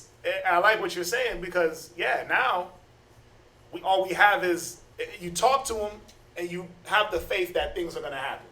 Amen. You pray, because that's all we got now, right? We can't pull up to Christ and just, hey, how you doing? That's gone. He's not coming to us in a burning bush. Ain't no angels coming down to talk to you. In that way, there's no pillar, there's no cloud, there's none of that. There is your prayer, your faith. Ask, you shall receive. Make sure you ask for the right things, right? James 4. Make sure you ask for the right things. Make sure you ask in faith, right? Because if you don't ask in faith, it says you ain't gonna receive anything, right? So it's all these things that have to come into play, but the whole thing really is faith. Just have faith that if you talk to this rock, you'll get what you need. and don't take my glory. Right? Let's read on. Let's get to the next reader. Good. I mean, hey, there's a lot of good info coming out. Can I say something? Yes, sir. I just want to let you know, man, I read this book every day, and what you're talking about is some things I just have not thought about. Right. And y'all showing me differences that I really don't know much about the Bible. Well, I'm not saying I don't know much about the Bible, because I know the format of everything that's going on. Right. But the spiritual side, what you're coming out with, and just. Well, listen, don't downplay yourself. Right. The scriptures say, if thy wilt, thy will be taught. Right? If you, he said he give wisdom liberally if you ask. I do. Study to show thyself approved. So don't downplay yourself, because then when you start doing that, then you start putting yourself in the realm of, I'm not good enough. Don't do that. Put yourself in the realm of, I might not have it all right now, but you don't have the same understanding that you had a year ago. No, I don't. Okay, so what does that show? You're increasing. You're growing. You're just growing at your pace. He's growing at his pace. He's growing at his pace, his pace, my pace. Don't look at anyone's pace and pace yourself according to that. Just know that a year ago, you had a different level of thinking. And that growth is coming from what? Studying, being around brothers, being in class, getting the understanding. All right, so I gotta cut that mind, because I know where that mind goes. That mind goes right into St. John 3:17, condemning oneself, stepping out the light. No, keep walking towards, bro. You'll get it. You're getting it. You're growing. There's a lot of things that's happening just in your life that a year ago you probably didn't even see was going to go down.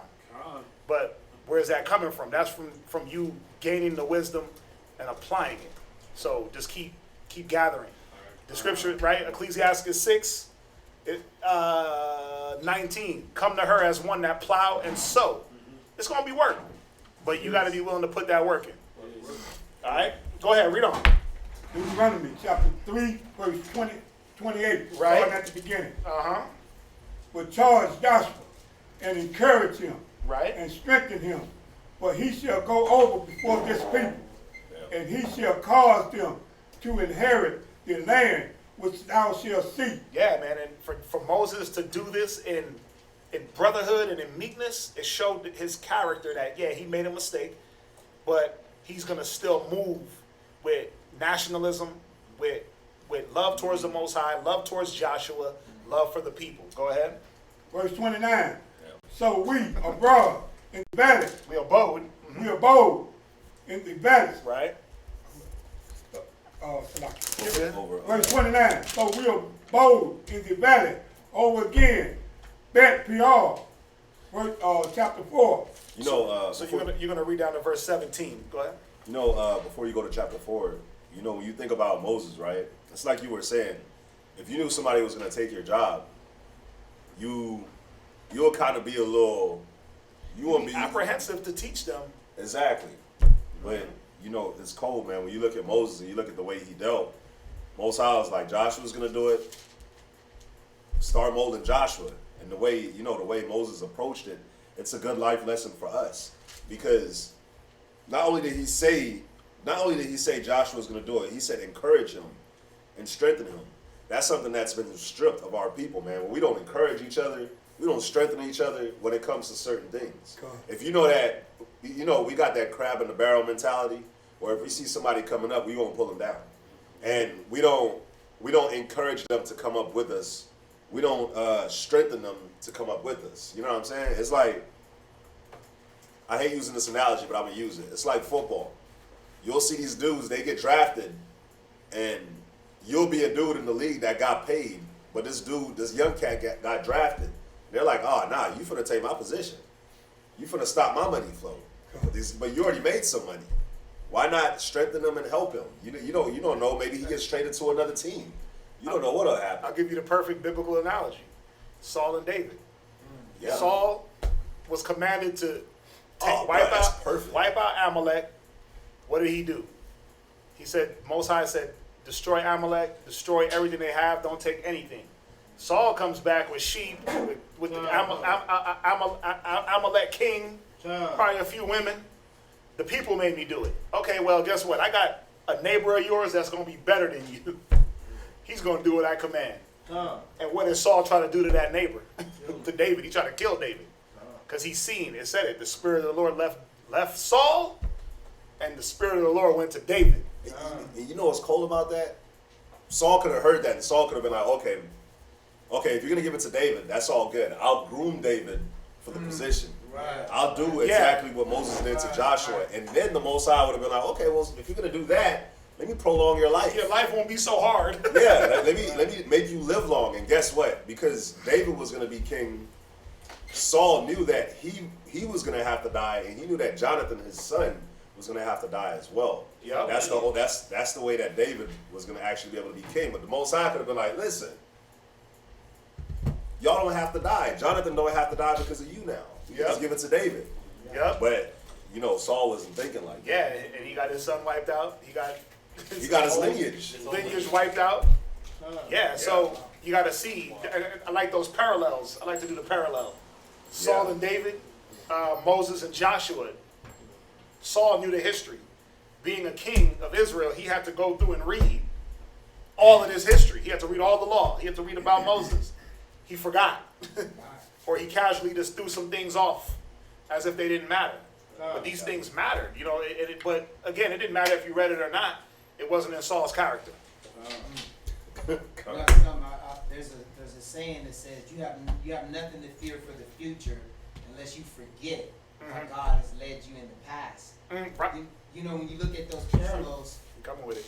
We could have said Saul could have humbled himself and repented. Yes, sir. Because in the scriptures, it shows us the Most High has mercy. Yes, sir. He can change his mind if he chooses. Yeah. Chooses to. Yeah, you're absolutely right. His choice, right? Yes, sir. And we don't know that perhaps Moses was on probation during the time he was grooming Joshua to see whether or not he was going to be raised back from the dead, right? Because if he would have sinned at that point again and turned away and said, I'm not grooming Joshua, he could be in the dust right now. Yeah. And the whole story of Moses could have been changed. Yeah. But now I believe Moses is in heaven now. Yeah.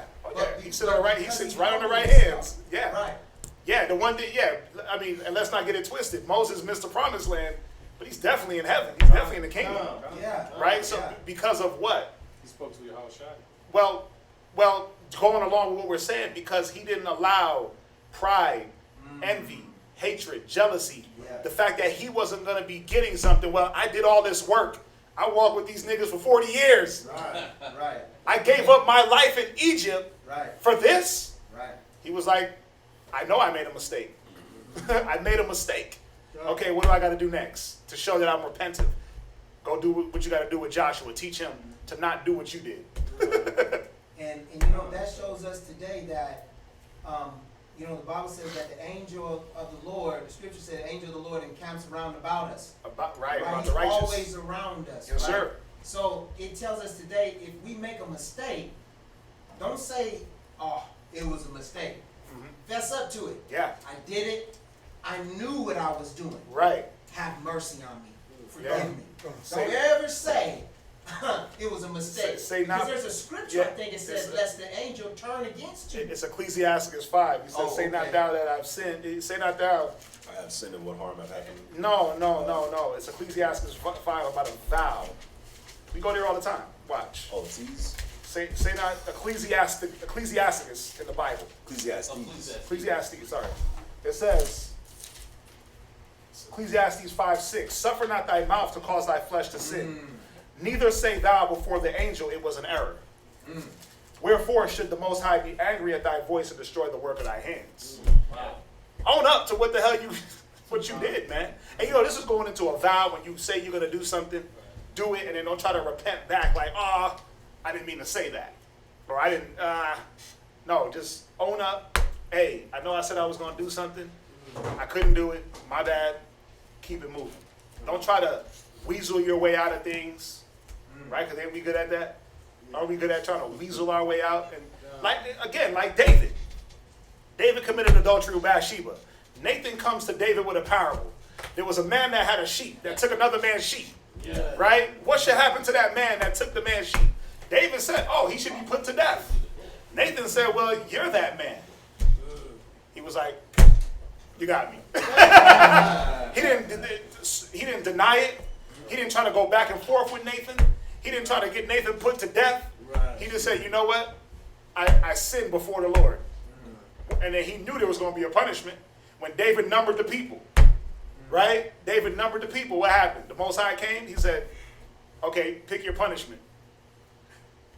Pick 1 of 3 punishments. Right? He didn't say, well,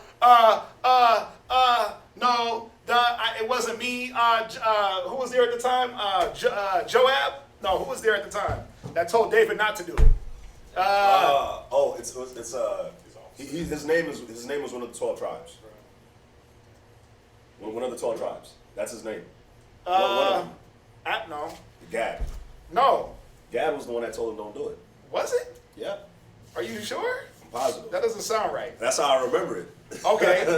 I'll roll with what you're saying. But you see, David, he took his punishment. He named the tribe. He numbered the people. He was told by his officer, advised by his officer, the second in command, you shouldn't do that. That ain't the right way to do it. He did it anyway. The Most High came, okay, pick your punishment. Yeah. He didn't try to weasel his way out. No, it wasn't me. He made me do it. Oh, it was Satan. We got to stop blaming things on Satan. Satan only presents an idea according to what's in a man. Wow. Your temptation ain't mine. Right. So how does Satan make you do it? You see my point? If you might have a cigarette demon, I might have an alcohol spirit, right? That's 2 different temptations. So how does Satan make you do it? He just comes in different temptations. No, he presents a way for you to fall to the temptation. Just like David, Satan was it Satan? Was it a sin to number the people, to take a census? No, it was just David did it the wrong way. He didn't have that shekel, those monies, to account for the souls that he numbered. You see that? So it wasn't that it was a sin. It was just he did it the wrong way. Yeah. He didn't do it the way the Most High commanded to be done. So we got to get out of that mind like, oh, Satan made you do this. No, Satan's always there, ready for you to feel a Jones in your bones, right? Man, I need that nicotine. Man, I know I got a drinking problem, but I need a drink. I know I've been fighting. Think about it. It was Joab. It was Joab. Yeah, it was Joab. But Gad was the prophet. Gad was the prophet, but Joab was David's number 1. Because Joab, Joab and Abner. Right. Yes, sir. Yeah, just wanted to kind of caveat on what you were saying. You know, Paul in Corinthians, I think it's Corinthians 15, he says, I die daily. I die daily, yep. So whenever, it's not the devil, it's the devil's whenever he comes against us, he's coming for the old man. Yeah. The old man. And he tries to get the old man to respond. Right, to rise up. Yeah. Because he has no control over the new man. The scripture says, in the Most High, you're a new creature. Yes, sir. Old things have passed away. Yes, sir. New things have come about. Yes, sir. So now you're a spiritual man. You're a spiritual being. You're a spiritual man now. And when the devil comes to you, he can't find nothing in you because your life is hid in the Most High. You're dead in Christ. In Him, right? Yep. So how can you tempt a dead man?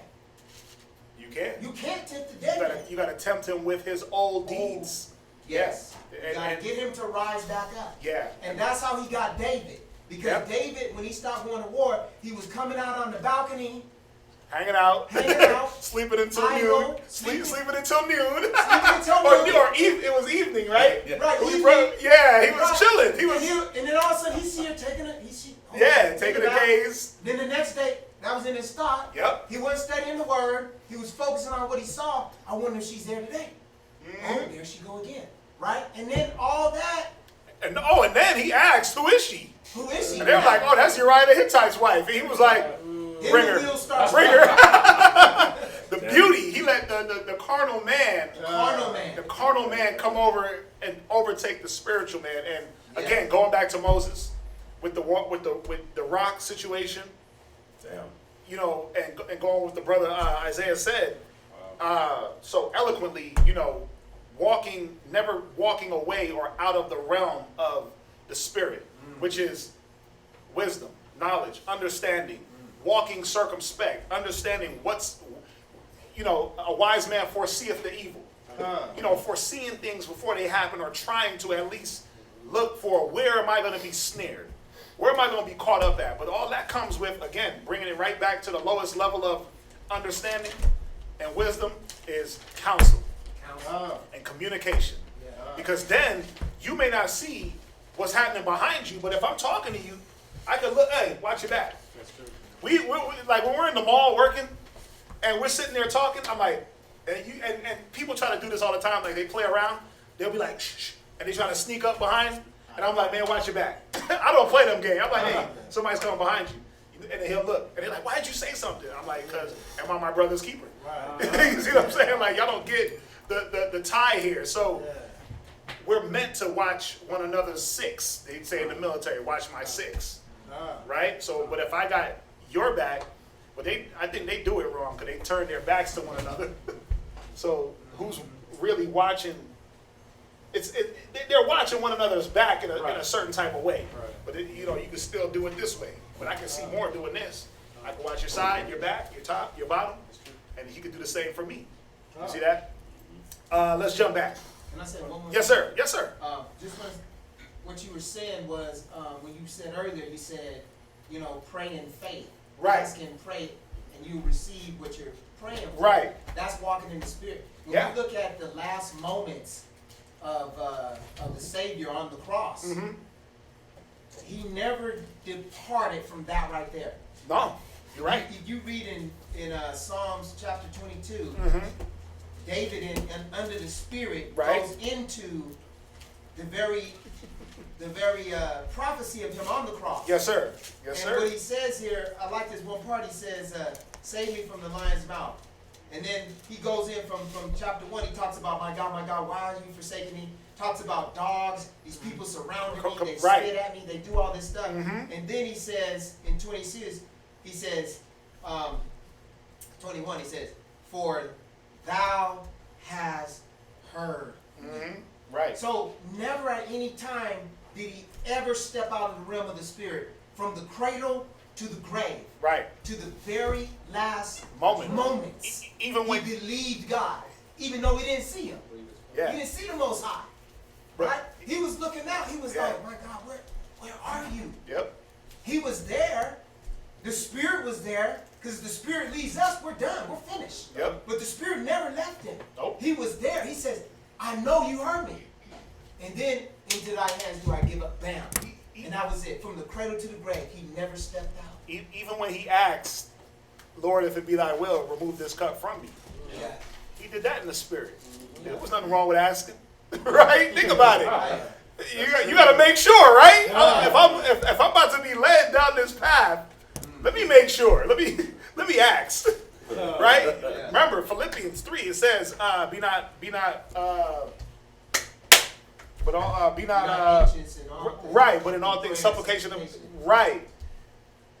He didn't get anxious. He said, let your petition be known to the Lord, to the Most High. He didn't get anxious. Yahweh didn't get anxious going to the cross. He just said, man, let me make sure that this is the way that I need to be going, right? Father, if it be not thy will, take this cup from me. Right. Obviously, it was the will of the Most High, because that cup he had to drink. He drank that cup. So, but think about it. Yep. Even in the worst of moments, staying in the Spirit is key, because you can still ask to be removed from a situation, but that might not be the will of the Most High. That doesn't mean you out the Spirit. That doesn't mean you weak. That don't mean that you're soft. That don't mean that you're wrong. Right. Like, Yahweh wasn't wrong for asking. Any man would have asked to be removed from that situation. We weren't even there. We seen the Passion of the Christ, right? Yeah. You seen that? Y'all seen that? Mel Gibson, the Passion of the, and come on, man, he lightly touched the surface of what happened. And I remember watching that movie, and I was like, wow. Yeah. It was a good little depiction, but he barely scratched the surface of the things that Yahweh went through I could watch it. Just in that little, 2-3 mile trek from where they beat him to where they hung him. He lightly scratched, because you know what he couldn't get into? He gave us the physical aspect in that movie, but he couldn't give us the mental aspect. Right. He couldn't give us the spiritual aspect. You see what I'm saying? So, but then now we can understand the spiritual aspect by some of the things we go through just in our life, the little light affliction that we deal with. And we're like, damn, Yahweh Shai had to deal with this? And you cross your arms like, well, I got to go through this. Well, you walk with me, you're going to reign with me. That's right. Right? So we're going to have to, so we feel a little bit of like, dang, he went through that? Huh. Okay. And you got to put yourself in a certain mind to get through. Yeah. Just a little bit of, where it said they, man, I'm using the wrong words, but they spoke against him and they railed him and he railed not. Am I saying that right? Oh, right. He reviled. When they reviled him, they reviled him not. Right. It's like think about that. They revile you, but you got to sit there and just be like, you know what? I ain't gonna say nothing. I'm gonna just let them talk, and the Most High is gonna justify me. That's hard for a lot of people. Yeah. A lot of people gotta defend themselves. They have to say something, and it eats them alive to not be able to defend oneself. But you gotta be in that spirit, like being in the spirit of, you know what? People are always gonna talk about me. You're always gonna have something to say. It's not about me defending myself. It says the Most High gives the vengeance. Avenge not yourself. Give place to wrath. Right? You gotta be in the spirit for that, man. And that's just a low level. We ain't nobody getting beat. You have not suffered unto blood, striving against sin. You ain't getting beat, you ain't getting beat, you ain't getting beat to teach or to even walk this little bit of walk in this life. We're not getting put to death to do it. Now I was gonna say it's the same thing just like with Joseph. When Joseph was accused. Right. With Potiphar's wife? With Potiphar's wife. Right. He just took it. He didn't try to say, well, look, I was right here at this time, and then this happened, and this person seen me go here, and she was trying to do this to me. He didn't try to justify what happened or try to defend himself. He just like, look, all right, whatever y'all gonna do. I know what I did. The Most High sees. Yeah. And that's the mind that is hard for a lot of people to be in, that the Most High sees. And he'll justify and he'll execute judgment and he'll move things out the way. Right? Let's jump. Go ahead. You know, that's why one of the fruits of the Spirit is self-control. Because he exercised a self-control that was stronger than death or life. You know, and the fact that he could call, he said, don't you know I can call 12 legions right now to just smash your whole empire? Yeah. So his temptation to get out of the spirit was much stronger than ours. Because if he would have, think about it, if he would have just looked at him a certain way, they'd have just blew up probably. Yeah, he could have. He had that much power. He had that much power. So he had to remain, he was a lamb led to the slaughter, open not his mouth. Yep. But you know what's cool about what he's saying too is that's why a lot of us right now on earth can't have the spiritual power to call down fire. Because we can't control ourselves. That's true. Well, as soon as somebody cuts you off, you just go.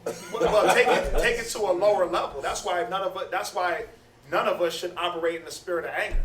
Yeah. Because you can't even control your own faculties. When anger takes over, what do they say? Oh, I blacked out. And you just start swinging. And you can't control your own arms. So you definitely can't get no angels. You can't even get a half a legion. Nah. Because you can't control your own body. Think about it. Some of us, we get angry, we can't control our own mouths. You can't control your thoughts. You see? You can't rule your own spirit. So how you going to command spirits? Yeah. Let's jump back. Good talk. I like it. Deuteronomy chapter 4, verse 1. Now therefore hearken, O Israel, unto the statutes and unto the judgments which I teach you, for to do them, that ye may live and go in and possess the land which the Lord God of your fathers give you. Verse 2. Ye shall not add unto the word which I command you, neither shall ye diminish ounces from it, that ye may keep the commandments of the Lord your God, which I command you. Verse 3. Your eyes have seen what the Lord did because of Baal, for all the men that follow Baal, the Lord thy God has destroyed them from among you. Verse 4. Right, going into the Midianites, going into Balaam. These men follow they follow Baal Peor. That was their god. So the Most High, what did he say? He said, go wipe out the Midianites and then go wipe out Balaam also. Don't forget him. Don't forget Moab, because they was into Baal Peor. Right, the king of Og. Don't forget them. Right, so here's Moses.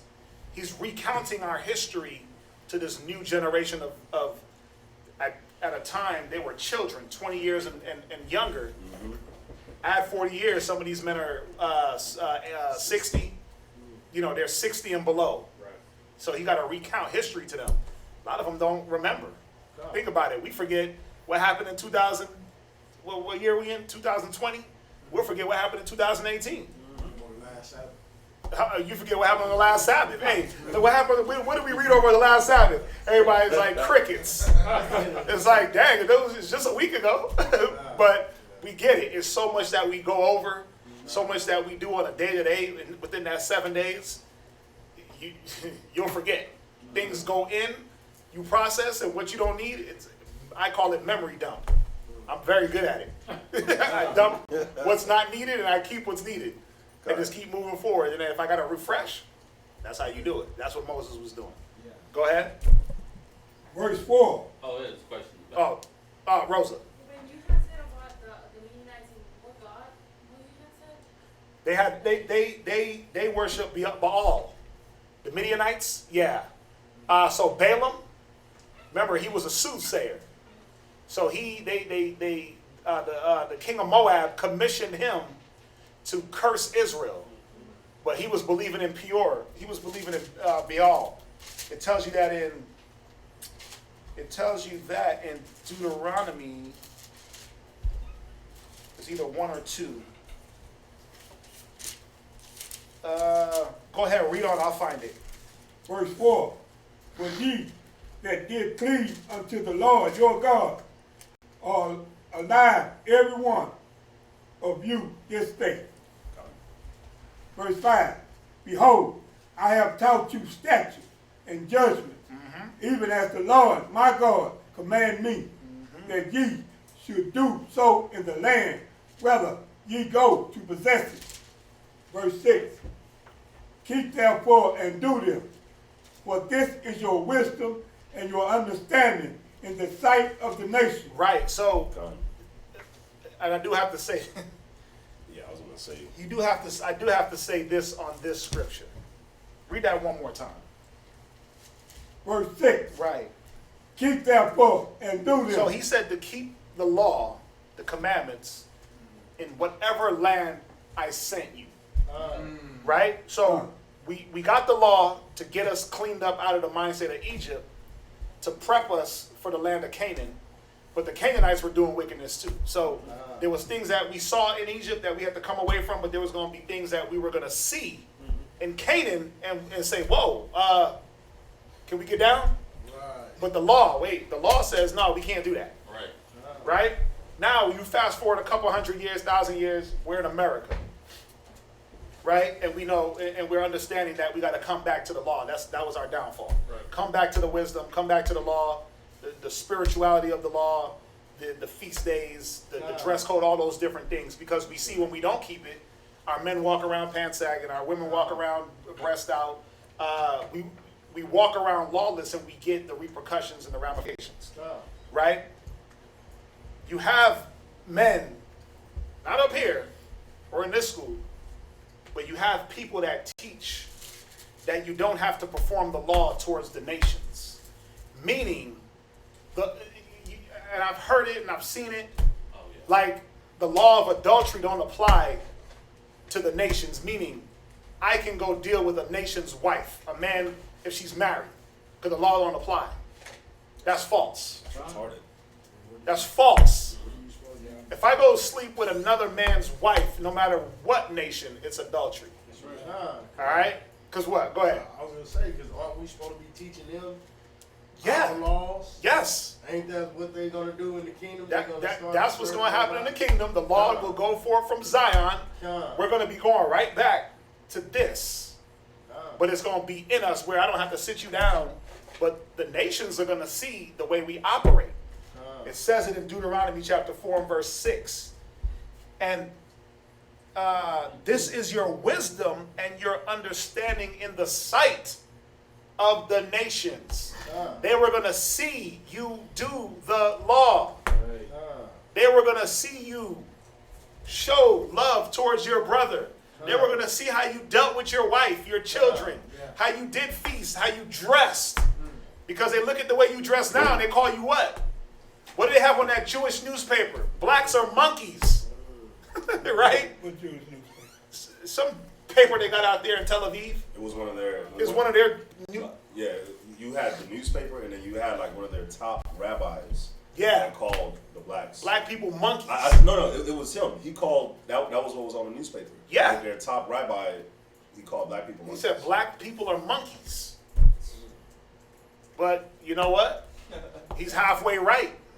Because when you walk around with your pants sagging and you got to walk like a penguin to keep them up, and then you doing all the you look like a monkey. You look like a beast, like an animal. Right? When our women are walking around with no clothes on. Megan Thee Stallion. Yeah, you got the Megan Thee Stallions, you got the Nicki Minaj's, the Cardi B's. You look like a female monkey. You look like a little chimp. You got the chick that beat up on Bato. I don't know who that is. Yeah, it's Love and Hip Hop. I just seen the videos. When you have love and hip hop, yeah, you look like a bunch of beasts. I'm sorry. Like Love and Hip Hop is like the real Animal Planet now. Yeah, that's like a zoo. Yeah. When you have Bad Girls Club, y'all know if y'all remember that? It was just a bunch of different women, different nations fighting. But who always stood out? A damn black woman, loudmouth, fighting, wanting to kill everybody. It was always, that was the stigma. No matter how many women they put in there, it was always a black chick that was the one that was the most loudest, crazy. Think about it, Flavor of Love. Right? Who always stood out? New York. Why? Because she was loud, she was crazy, she wanted to fight, she was rebellious, she looked like an ape. So they're not seeing wisdom come forth from us. So they're gonna call us beasts, right? It says it. Go to Psalms. Go to Psalm 73:16, right? Or 12. Go to Psalms real quick. 73. Psalm 73. No. Psalm 73. Is it? Man, I'm off. It's Psalm 73 and It's Psalm 73 and 16. Watch. Is it or 12? Psalm 73 and 22. 22. So wrong. Go ahead, read. Psalms chapter 73, verse 22. Go ahead. So foolish was I. Come on. And ignorant. Read. I was as a beast before thee. And this is how our people look in the sight of the nations now. Like ignorant, brute, beast, animals, zoo-like creatures. And the best part is, they started the Black Lives Matter thing. So then you got the nations, they look at us and they're like, so this is what matters? It's like, the other day. There it is. Ooh, go ahead. No, go ahead. Last night, I was at the stoplight and you had this dude asking for money. He had his cup, but he was sagging so hard. And he had his little walk. And he's asking for money, and I'm like, he's not getting any money. And I was like, yeah, why would somebody give you money? Look at how you look. Lamentations 2:15. So, yeah, man. Wow. Go to Lamentations chapter 2, verse 15. This is why they call you a nigga. This is why they call you a spig, an ape, a monkey, a dog. This is why they call you, what did Hillary Clinton say? Black men are apex predators. At least she acknowledged that we're superior, but not in a good connotation. Like apex, meaning that you have no type of moral compass. A lion is an apex predator. He'll eat anything he can. A shark is an apex predator. Top of the food chain, they'll eat whatever swims. But think about it. Our people are the same way. I watched a video, man, of a dude. It was in the hallway. It was definitely in New York. I know them New York projects. Definitely in New York. And he's there. And it looks like he's probably robbing this dude or something, or there was some type of misunderstanding. But next thing you know, boop, boop, knocks him down. He got his girl, or maybe his sister. This chick was probably, she looked like maybe she was 15, 16. He gave her 2. Boop, boop. Knocked her out. Then this woman, like it was probably their mom, came down the hallway like, what's going on? She was walking away. He came behind her. Boom, knocked her clean out. I mean, She laid there like just gone. Then the daughter got back up, or the girl. Boop, boop. Then the dude got back up. He just went, and then he just, and I'm like, dude, our people, we'll go into that beast predator mind with our own, but who's doing that when these cops is killing our people? That's true. Who's standing up in a way, in that same ferocious, vigorous manner when it comes to protecting our kids from pedophilia, homosexuality, kidnappings, protecting the women from kidnapping? Who's doing that? Who's standing guard in that way? Like, he got talent. He got talent, but it can be used somewhere else with a little bit less aggression. You see what I'm saying? But where is that being put? It's being put to further make yourself look like a beast, like an animal, like a brute. That's why they say this. Read. Lamentations chapter 2 and verse 15. Go ahead. All that pass by clap their hands at thee. They clap their hands at us. Right? Why? Because you put on a good show. You know how to put that ball in that hole. Good boy. You know how to catch that pass. Good boy. You know how to twerk that booty. Good girl. Go ahead. They hiss and wag their heads. Man, that's the daughters of Jerusalem. That's what they about? Wow. Them? Come on. What? That's what matters? Right. That's the life that matters? Huh. Go ahead. Say, is this the city that men call the perfection of beauty? Like, wow, this was supposed to be what the Most High said was his lot of inheritance. This is what the apple of the Most High's eye looks like. Wow. Brute beasts. This is what the Most High sacrificed his son for. The representation we were representing. That's deep. That's deep. We represent the Most High. This is what we're showing. But that's why they will never believe that the Most High is black.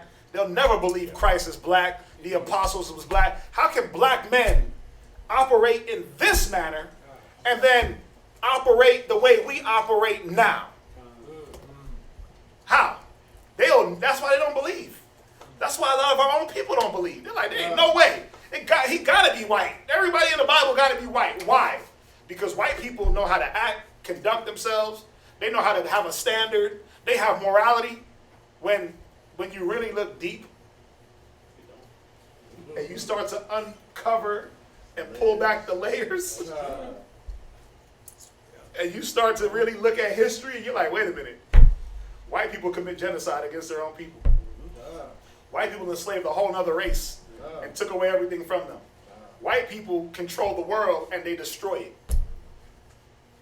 It ain't black folks. When you start to pull back, but on the surface, you can see their thought. Yeah. Like, you niggas? Yeah. They say that in their mind. Like, they don't say it out loud. They're like, you niggas? Y'all are the children of God? Hairy, black, Afro-wearing Negroes? You big lip beasts breathing up my air. Y'all are God's chosen children? Hell no. Ain't no way Cardi B could be the chosen child of the Most High. Damn. Ain't no way Bill Cosby and R. Kelly. He's God's chosen. He's a pedophile. Right? And all you gangbangers in Chicago, y'all are God's chosen? That's what they say. This is what they're saying. That's literally what they say. They be like, but what about Chicago? Black Lives Matter, but what about Chicago? Right. What's going on in Chicago? Right. Black Lives Matter, but y'all kill each other. Right. So what life really matters? That's right. It's a contradiction. But see, they've been looking at us like that since the dawn of time. Since we started to fall out of righteousness and out the spirit and falling away from the commandments and falling away from what the will of the Most High is, they were able now to be justified in looking at us. Think about it. What's the easiest way to kill a person and get away with it? You destroy their image. Every black man that is shot in America, they do a smear campaign against him. Yeah. So even it doesn't matter. Think about Mike Brown was what, 18 years old? Tamir Rice, he was a child. But they found some way to smear this child because he was holding a water gun in Walmart or a BB gun or whatever it was, or in the park. There's so many I get them confused of who got killed where. I know somebody got killed in Walmart for holding a gun. Tamir Rice was in the park, right? Yeah, he was in the park. Right. You had Trayvon Martin. He supposedly Skittles and a soda. Yeah. But that turned into he was a weed smoking junkie. He was getting high. They found weed in the system. Mike Brown. He got shot in the streets, and that went from him getting shot in the streets to he was stealing blunt wraps. Central Park 5. Huh? Central Park 5. Central Park 5. Oh, you going all the way back. And they was innocent, right? But your guy Trump was like, yeah, they're all there. He found them guilty. And remember, Trump was nobody at that time but a businessman, but he had an opinion. They're all guilty because they're black. And then it comes out like none of them dudes did anything. I remember that. Yeah, I remember this. I was in New York at the time. I remember that. I was young, but I remember it. But the image that we help to paint of ourselves, it helps them to kill us. It helps them to shoot us, and then we'll protest and be like, oh, he was such a great father, he was such a great man, but he was a drug dealer. But he smoked a little crack. But he was doing this while he got killed. He was doing this while he got killed. Yeah. We paint the image, so now when they kill us, there is nobody really having to go seek for justice, and there is no real justice because you were a bad guy anyway. See how they do that? They'll dig up your past, but that's us. We do it, but they've been doing that since the dawn of time. And they've been saying these things about us since the beginning, since we made our image crappy. Since we stepped away from the Most High, they're like, yep, got him. Right? Go from there. No, finish that up. Finish that up, go to Judith. Yeah. I had a precept. Okay, so go there. Okay, so then go there. Go there. Go there. No, go ahead. Read on. Finish that, and then go to whatever you got, Shaitan. And then Karatazah. The joy of the whole earth. Right? How can we be the joy of the whole earth? Well, the scriptures say that when the right people are in rulership, the earth will be at rest. It said there will be peace on earth. It said the trees will rejoice. But how the trees gonna rejoice when you niggas don't even know how to rejoice amongst each other? You can't even have a barbecue without shooting each other. You can't even gather for a concert. You'll turn a joyful event into what? Bullets and death. Even funerals. Even memorials. The brother that got killed in Atlanta in the Wendy's parking lot. So there was brothers out there teaching, and they were recording and filming, and what happened?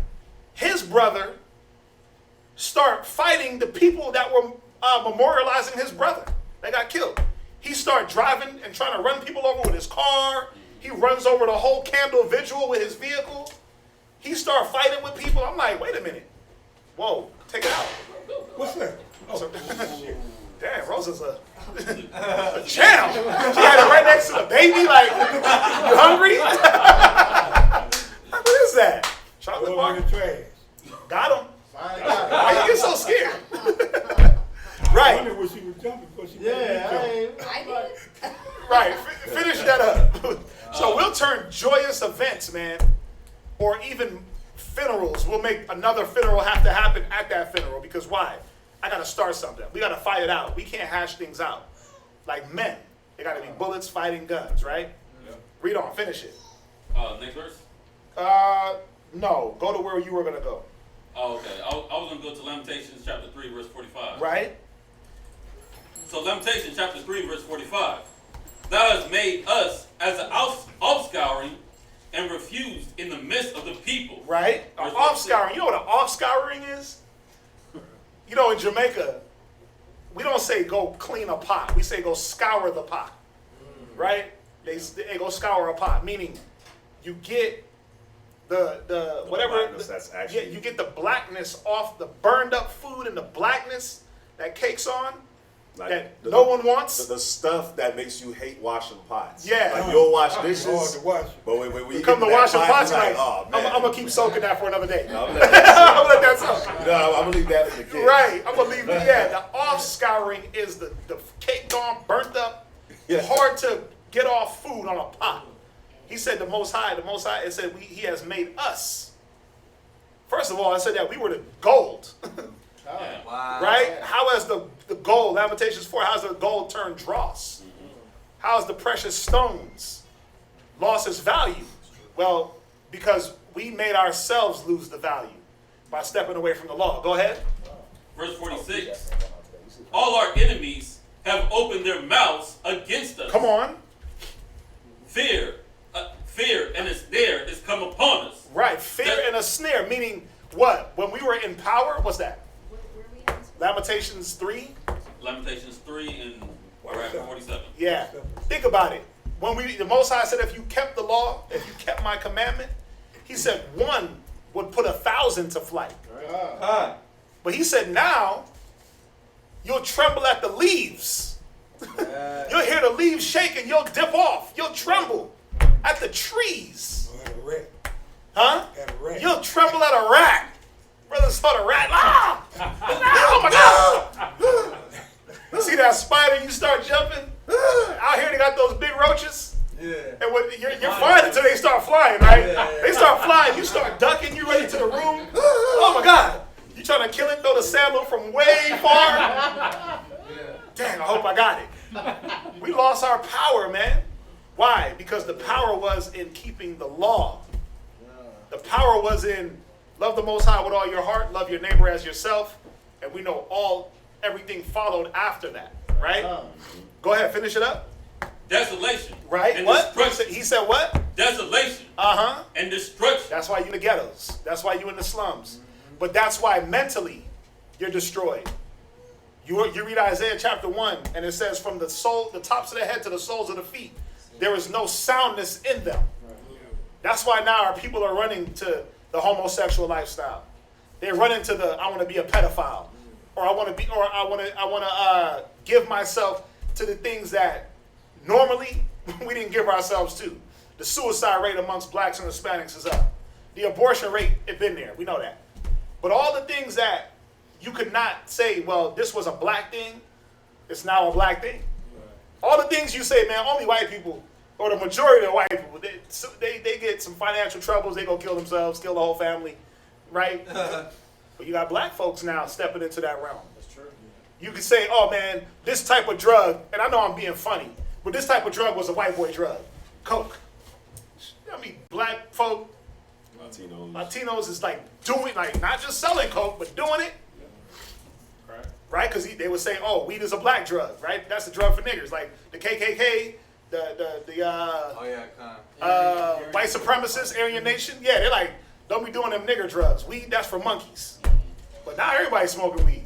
Whole nation. The whole world is legal, right? So you see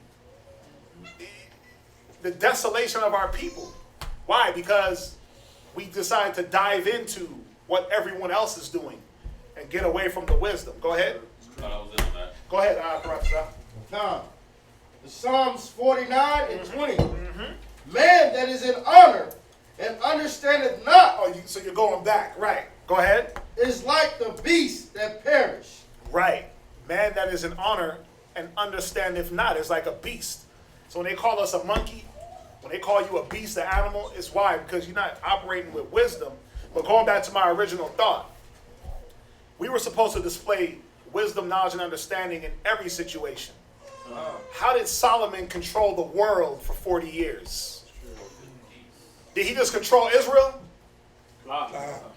Did he just control the righteous? Go to Wisdom of Solomon 8. We went over this yesterday. Go to Wisdom of Solomon 8 in your Apocrypha 8:14. Psalms what? 49 and 20. Right. Psalm 49 and 20. Wisdom of Solomon 8. I want verse 14. Yep.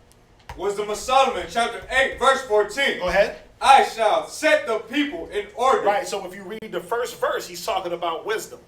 So with wisdom, he was going to set the people in order. Go ahead. And the nations shall be subject unto me. The nations shall be subject to me. Solomon had nations. When the Queen of Sheba, when the Queen of the South came, she paid tribute to Solomon. He wasn't paying tribute to her. He had her under subjection. When what was it, Herman? He needed the cedar for the temple. I'm not sure. He was from Tyrus, I believe. Yeah. He had him under subjection. But through what? Through wisdom, but what wisdom? I want to see. Right? But Solomon was operating off the relationships that his dad built. So he was using that wisdom, the wisdom of the Most High, to say, okay, let me stay in the good graces that, think about it. And Solomon talked about it the best. He said all is vanity, right, in Ecclesiastes. He said you'll build something and you'll hand it to the next man and he'll destroy it. All is vanity, right? He said it's vanity in work.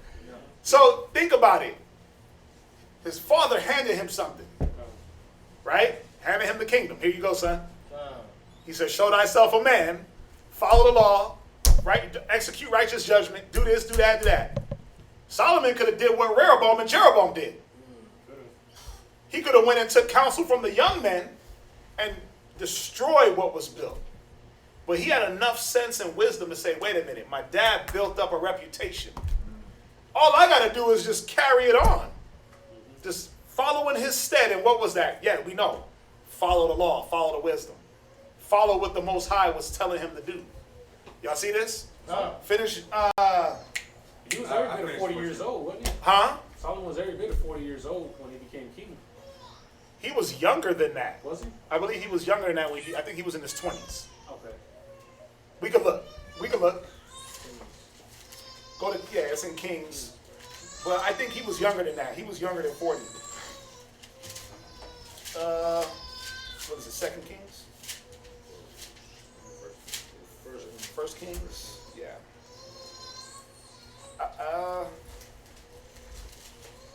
We know that he had a, let's see here.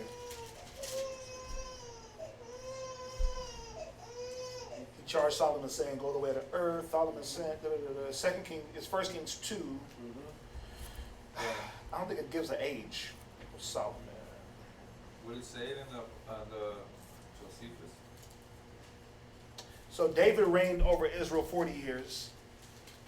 30 years, in 3 years he reigned in Jerusalem. Solomon, up the throne of David, and his kingdom was established greatly. It says it in the scriptures. It does. In a roundabout way.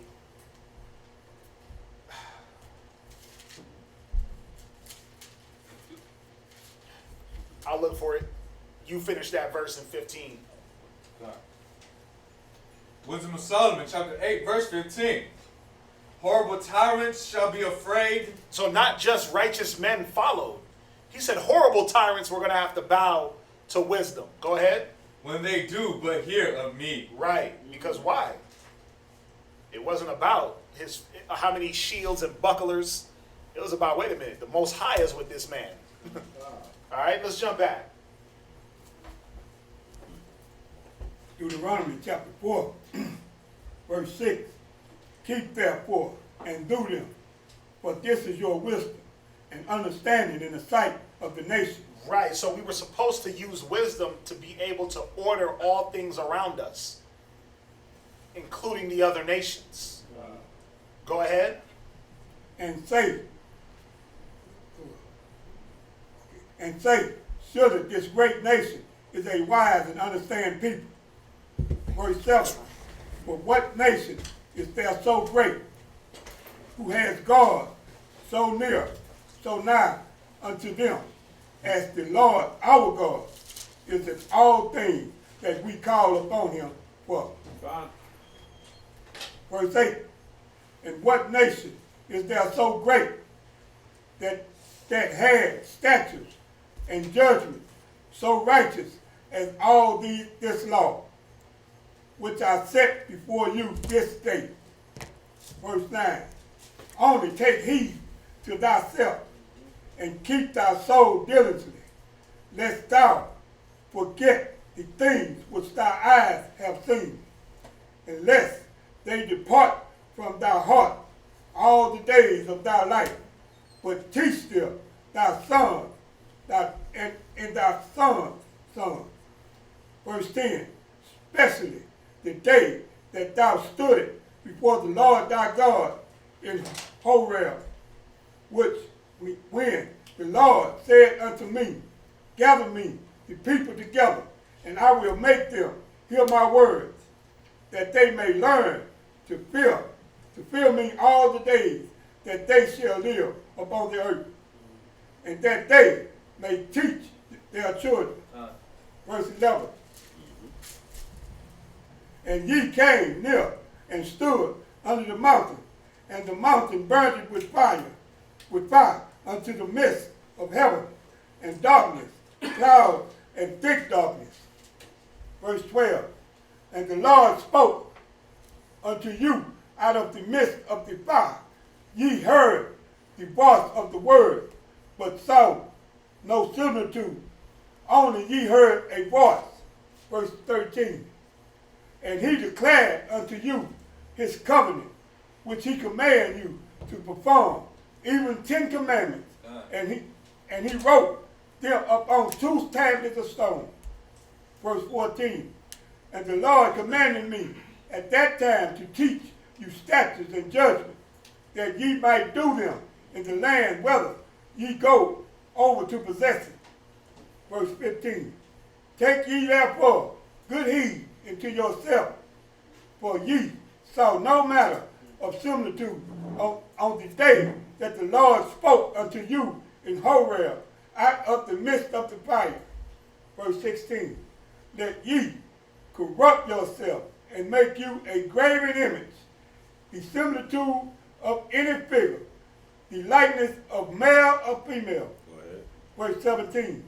The likeness of any beast that is on the earth, the likeness of any winged fowl that flieth in the air.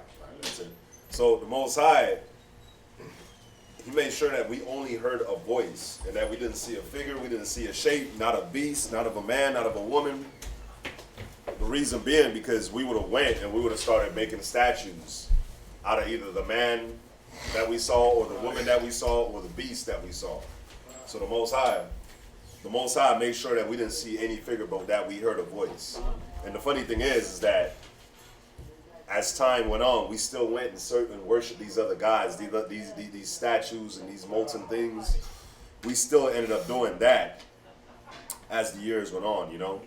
But that's why the Most High made sure that we didn't see any figure or any shape. That way we didn't go and try to make an image out to him. Right. That's why it tells us in Romans, the 1st chapter. Yeah. It tells us. Oh, we tried to make the image of beasts. Yeah. 4-footed beasts. Right. We tried to change. You know, a good couple of chapters to read is Wisdom of Solomon 14, 15. Yeah. And it goes into the idols. It goes into the idol worship. It goes into us making the things into the image of beasts. The main beast being the white man. Main beast. Right? The main beast being the image of the white man. That's the most recognizable and deplorable beast on this earth. The vilest man we made into the image of Christ. And that's what our people follow, man. It's the most, that's the biggest snare to our people. We know that white Jesus, and the white man himself, and thinking that everything got to be white. If it ain't white, it ain't right. You know, it's funny.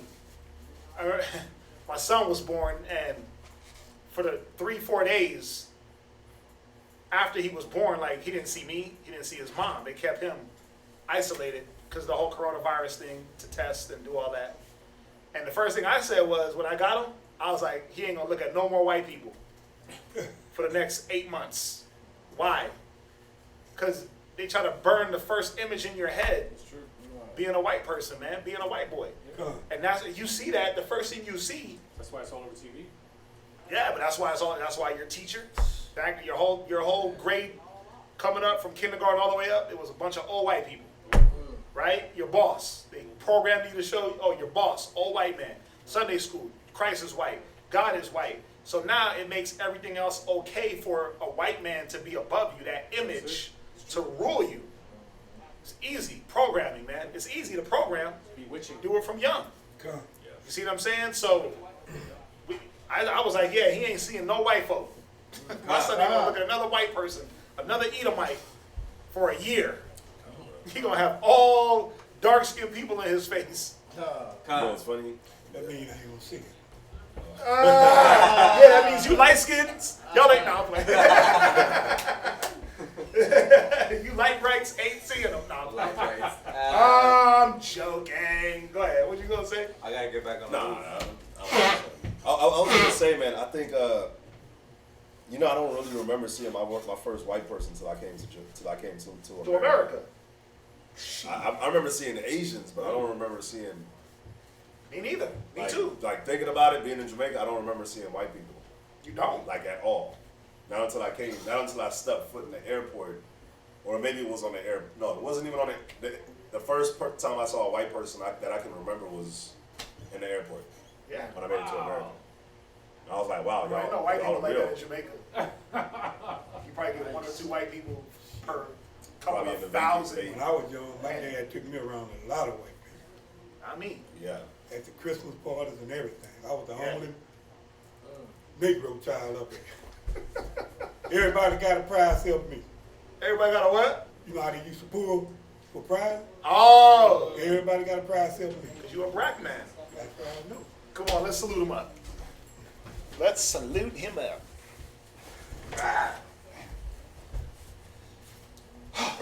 Jesus. Wow, what happened? You gotta know when to cut it off. Right.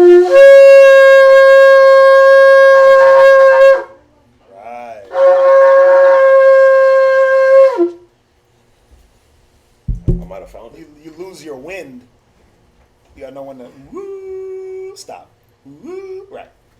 Ricardo, Shabbat Shah, Yashikar, Ban, Yashala. Ricardo, Shabbat Shal, Yashakar, Bun, Yashrala, Men of Israel, Imagine, Barak, Yahweh Hashem, Yahweh Shah, Brakatum. Yahweh Hashem, Yahweh Shah, Barakatah.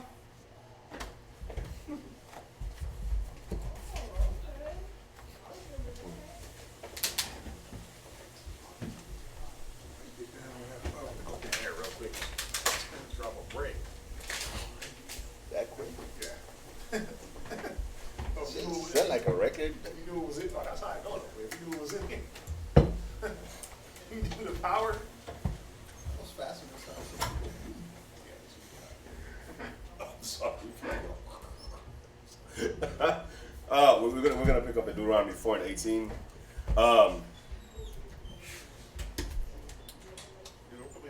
Is there any?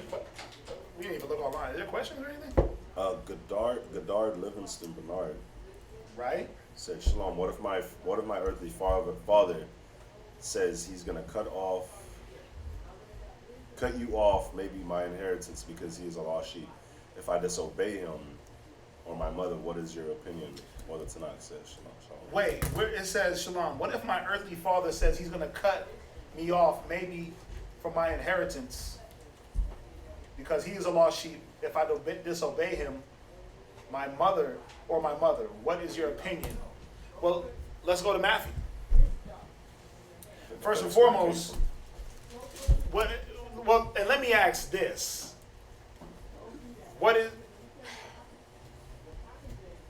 Let's hold this question. Let's hold it until the end. Okay. Yeah, I thought it was something on the topic. Let's hold it to the end. It's a good one. Let's hold it to the end. Let's see here. Was there anything else? Yeah, one right at the end. How can you tell a person not to worship idols, but they say them to worship them? This might be Benjamin. It's definitely a Benjamin Livingston. Bernard? Yeah. Shalom, Benji. How can you tell a person not to worship idols, but they say they don't worship them? So, how can you tell a person not to worship idols? Well, you gotta show them what idol worship is. Right?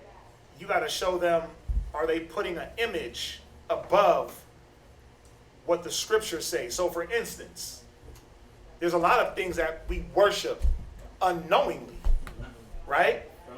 So if you go to a church that got a white Jesus all over it, you might not bow down to that image, but you do give credence to that image. Why? Because you're in there with them. Yeah. Right? Just like if you go to a congregation that they might teach all the law, statutes, commandments, but they celebrate Christmas. Aren't you not celebrating Christmas with them? Yeah, so, you can tell a person one thing and they can believe another, but you got to really show them what you mean. What does it mean by, I don't worship idols? Well, yeah, you don't bow down to the photo, but do you believe that that's the image of Christ? Well, yeah, it is. Okay, well, let me show you that it's not. Revelations. Well, no, that's not what my Bible says. Okay, well, you give more power to that image than you do to what the Word says. Well, no, what Bible you read? King James, the one you should read. Well, no, in my New World Translation, it said he was brass and he glowed. You know, you got to bring them through this is what it means by worshiping idols. You know, these days we don't bow down to certain things, but do you put that above the Most High? It says in the Ten Commandments. Thou shalt not have no other gods before me. Right. Graven image. Right. Call me inshallah. And what's crazy about like the Ten Commandments, like especially for Issacharites or Hispanic families, they got the Ten Commandments somewhere on the wall. Oh yeah. They have that somewhere. And they got the cross right next to it. Yup. Look at me. Crazy people. Right. Go ahead. Where we at? Deuteronomy chapter 4, verse 18. The likeness of anything that creepeth on the ground, the likeness of any fish that is in the waters beneath the earth. And the funny thing is, everybody got gods of like all these things that the Most High said. Like there's gods of beasts. You got these Elamites that worship cows. You got these Asians that be having different fish gods and different fish-looking creatures and Dagon and all that. So even the Christians, they got a symbol, the symbol fit, the fish symbol. That's symbol of Christianity. That fish? Yeah. Fish back of the cars, it represents Jesus Christ. Him breaking up the fish for the multitude. Yep. But you can see like, oh damn, the fish that represents Christianity. God. Right? Then you got Egyptology where they got a camel's body on a goat's head. They got a ram's head on a sphinx body. You know, the sphinx is a lion or some type of lion cat figure. They got a human head on it. They got bird heads. They got all types of things. They do the jackal, the dog. They do that. Yeah, the jackal head.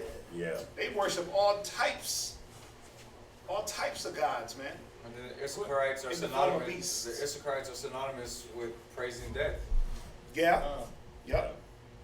They go all the way down to the point of like tattooing on their hands the bones, right? Because the death has that little garment on, but bones are sticking out the thing. So that's what that represents. It's synonymous for that. They got the movies too. Cuco, what's his name? Little Coco. Yeah, it's called Coco. Right, Coco. Yeah, they were talking about Issachar worshiping the Day of the Dead in a cartoon form for kids. Yeah, Coco. Yep. Go ahead. Deuteronomy chapter 4, verse 19. Unless thou lift up thine eyes unto heaven, and when thou seest the sun and the moon, and the stars, even all the host of heaven, shouldst be driven to worship them, and serve them which the Most High thy God had divided unto all nations under the whole heaven. But the Most High hath taken you and brought you forth out of the iron furnace, even out of Egypt, to be unto him a people of inheritance, as ye are this day. Furthermore, the Most High was angry with me for your sakes, and sware that I should not go over Jordan, and that I should not go in unto the good land, which the Most High thy power giveth thee for inheritance. Verse 22, but I must die in this land. I must not go over Jordan, but ye shall go over, and possess that good land. See how dope Moses was? He was a strong dude, man. He so I own it up. Go ahead. Verse 23. Take heed unto yourselves, lest ye forget the covenant of the Most High, your power, which he made with you, and make you a graven image, or the likeness of anything, which the Most High thy power hath forbidden thee. For the Most High thy power is a consuming fire, even a jealous power. So that right here, he's just reiterating, because like how you stated earlier, we're leaving the Egyptian mindset, but the Canaanites, they're doing this over and over again. Con. You know, even if we weren't going to the land of Canaan, it didn't matter where we went. The Most High would have warned us, because no nation no nation at this time was following the Most High except for us. Yep. So it don't matter where we went. We would have, you know, that's why back in Deuteronomy 4 and 6 it says keep them and do them. It's going to be your wisdom and understanding and the side of the nations. Because think about it. Us right now, even before we learned the truth, we didn't look at any nation, we didn't look at any race on this earth and be like, this is a wise people right here. We might say the Chinese people are good at math, but when we see them eating babies and all that, we didn't look at them like, yeah, y'all are it. We didn't look at white folks like they were it. We didn't look at nobody on this earth like, okay, y'all are some smart people. There was none. So everybody on the earth is filthy. But we were supposed to be that nation that where people looked at us, and because we had the Most High's commandments and we utilized it, that's what we were supposed to be, the ones that were looked at as these were the people that knew how to live and actually got the wisdom. I like also within the same chapter, verse 8. Chapter 4, verse 8 says, "And what nation is there so great that have statutes and judgments so righteous as all this law, which I set before you this day?" I was meditating on that when I was over there and sitting down, just because all the nations that are in control right now, the oppressor that's in control right now, they are going to continue to lift themselves up as if they're great. Oh, we got this car, we got this house, we got this credit score, we got this economic dominance, we got this education dominance, we got this medical dominance, so on and so forth. But that's not great in the eyes of the Most High. Not at all. Deuteronomy chapter 4, verse 25. "When thou shalt beget children and children's children, and ye shall have remained long in the land, and shall corrupt yourselves, and make a graven image of the likeness of anything, and shall do evil in the sight of the Most High thy power, to provoke him to anger." Verse 26, "I call heaven and earth to witness against you this day, that ye shall soon utterly perish from off the land whereunto ye go over Jordan to possess it. You should not prolong your days upon it, but shall utterly be destroyed." Verse 27. You know what's cool about 25 and 26? The Most High knew that we were going to do this. That's why he's letting us know right now, like, y'all are gonna do this. Everything I told y'all not to do, y'all eventually will do this. Corrupt yourselves, make images, start following after these nations, y'all are gonna do it. But when y'all do it, y'all will perish. Go ahead. So that still stands for today. Done. The beautiful thing is that we got Yahushua to stop that. But if we continue in it, Scripture said we're gonna perish. I have a question. Why is it that looking at this, when the Most High knew we were going to do this, but on the other nations, why is it that they stay doing what they're doing? They stay with their gods, and we follow them. Why is that? Why can't we just stay doing what we're doing? Because we're basically separate people. You see what I'm saying? Well, Do you get what I'm saying? We weren't separate. We were in Egypt. When he pulled this out, right? So basically, that's what I'm saying. So. Why is it that the nation of Israel, follows other gods, and let's say like Chinese, okay, say Moab, whatever they are, the god Baal, okay, right? Why did the people that serve Baal, that nation, whatever it is that actually created Baal, why did they stay serving Baal and they didn't choose, because Yahweh is basically our God, right? Right. So why did we choose their God? And they didn't. Psalms 106 and 35. Is that where I was going? Go there. I like to say something. Plus, it tells you that we would that was a curse. One of the reasons they chose their God because they liked the freedom that they had to do what they want to do. Yeah. You know what I'm saying? That's one of the reasons. That's the main reason. Where there's no, think about it. Yeah. Serving Islam. Right. And reading the Quran.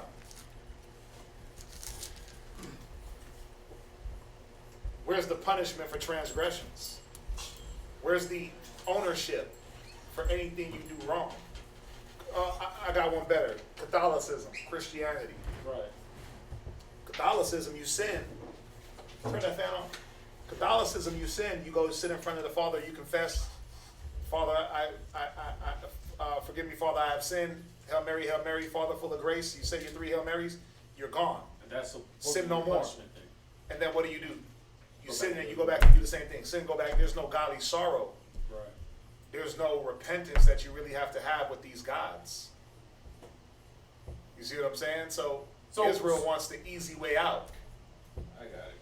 Israel wants the easy way out. Like, oh, wait a minute. So you can serve your God and still be a homo? Let me consider this, because my God says I can't eat pork. I love the way pork tastes because it's nice and sweet and salty. I can't eat shrimp, but if I eat the shrimp, it puts me on a high stature in society that I can buy shrimp. My God said I can't do these things, and I can't have anal sex. And with your God, you can do this and still live? I'm going to choose your God, Alex. Right? Yeah. I want the God of the Moabites. That's how our people think. I understand. I got it. Because we didn't want. There's a reward and there's a chastisement that comes with the Most High power. Who was Belial? Who was Baal Peor? Who was he punishing? No one. Nobody. Thank you. You never hear about, they went against Baal Peor and they got destroyed. You never. Say it again. He's about feeding off your own lust and flesh. Yeah. Remember. Watch this. I got a scripture too. Go to Wisdom of Solomon 14. 14 and verse 12. Just to show you that these other gods were created by man. So what's the problem with anything that's created by man? It's a flaw. What they were trying to do was create something equal to the Most High, but without all the stipulations. Right? That's what it was about. Well, how can we have a God but not have all the punishments when we mess up?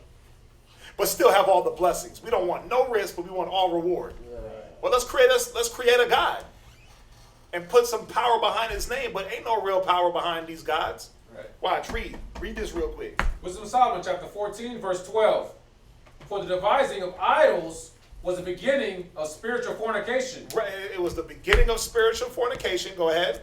And the invention of them, the corruption of life. Right, so it was corruption to follow these gods anyway, from the jump. As soon as somebody said, let's make a Baal Peor, they were done. They were finished. But my question is, getting checked coming out of Egypt, right? The way everybody was getting checked, they knew firsthand that there was punishment behind whatever we were going to do. We chose another God. But it says right. You're absolutely right. We're reading right here that Most High knew what we were going to do. Right. So I'm not trying to. No. I want you to ask your question. I want you to ask your question so that way I understand. I got the perfect scripture for him. Well, no, ask your question and he'll go to the scripture. I want to make sure I understand the question. Maybe I jumped the gun. Why would they make that move, knowing there's punishment right behind it? Because this Most High is saying right here that we made a blood covenant with him. Right. They knowingly did this. So why would you make a move knowing that that's your God and you're going to try to leave your God and there's punishment right behind it? Okay, so I'm going to ask you, why did you do it? Why did you do that? You're not getting it. No, I'm not getting it. That was us that did that. I get it. And we still do it. So to say why, that's like, okay, why does any man do anything? He's drawn away by his own lust. Why does a man follow outside of what the Most High wants? Right. Because of what you want. You put what you want ahead of what needs to be done according to the Most High's will. So I asked the question, why did you do it? Why did I do it? Why did he do it? Why did you do it before you got the knowledge, and why do we do it after we get the knowledge? Let's come on, man. Let's be honest with ourselves. To say that we still don't act like these people in certain realms of life. Yeah, we do. You be putting yourself on a level that is totally wrong. Right. Scripture says, examine yourself whether you be in the faith. Right. It also says how you judge another man's servant and do the same thing. Right. Right? We do the same thing that they did. We still do it. We just do it we just don't do it so blatant and so robust, where it's like, F that, I'm gonna go serve a whole other God. But what we do is, when we make a covenant of responsibilities that we said we're gonna take on or do, we let the cares of this world pull us. Okay. Right? To where you're not fully just like dropping out of the wisdom and dropping out of the truth. I'm not saying that. But you do get swayed over a little bit like, man, that can wait. Let me handle this over here. Right. Right? Okay. Don't we all, I mean, come on. Yeah, we do it. Can't we all say that we, you know what? come on. So the thing is, I'm cutting myself here. no, and I'm not trying to put you on the spot, because we're all guilty. Right. We're all guilty of, you know, sometimes if you're not careful, you got to think, there's things you got to handle. Right. But if your life is not ordered in the way that my life doesn't go around, the truth doesn't, how do I word this and make it sound, my life is not rearranged around the truth. Meaning my life comes first, then the truth. Right. It's the truth, and everything has to arrange and fall into line with that. So that means that for the sake of the body, I might have to put my agenda on hold. Not saying that I can't handle what I got to handle, but my agenda has to be put on hold. Like I'll give you it was thought I'm calling, yeah. I'll give you an example. I had a baby. Right? My rib just had a baby. Now,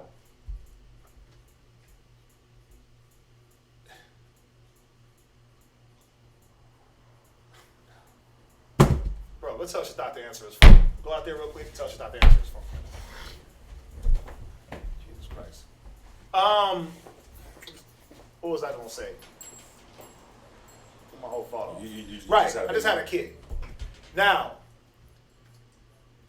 I had my son on a Monday. We had class. Right. I wasn't here. Wasn't here Wednesday. I wasn't here Wednesday either. But why was I able not to be here? Right, you had to take care of business. Right, but why was I able to not be here? Did I just drop out the truth because I had a baby? No, because he was able to hold down class. Shadat. Now, in the event that they weren't able to, guess what? I would have had to been here. Right. Because I'd have to put what I had on hold. I had the baby. Okay, fine. Baby's good. Let me go handle business for 2 hours and then get back to what I got to handle. Mm-hmm. You see what I'm saying? Yeah, I got you. My life has to be arranged around the body, what the body needs. It can't be, well, I got this to handle and y'all come second. Right. This comes first. So that's the thing where if you don't have your mind set in that way, then the things you have to accomplish and take care of, guess what? You will be pulled away from, and it's slow. It's a slow seducing of, well, I gotta take care of this. I gotta take care of it. And Satan knows how to drop this in your lap, that, a death over here, some your rib over here acting up, this happened over here. And next thing you know, you this far away from the body, where you were entangled in, right? You didn't purposely say, well, let me stop doing what I gotta do. But then truthfully, after a while, if you're not careful, what becomes, it says where your heart is where your treasure will be. Okay. So if your heart is on your affairs and your things, that's where that's what you're giving yourself to. Isn't it almost like you're making a god out of those things? Technically, right? Right. Now, nobody sits back and says, well, I'm going to make a god out of a family death. Or I'm going to make a god out of my rib. Or I'm going to make a god. But we do it unassumingly in a slow process if you ain't careful. Right. That's all it is. But they were more blatant with it. They were like, nigga, we ain't following you, Moses. Please make us a calf. Beat that together right there. And they were more blatant with it.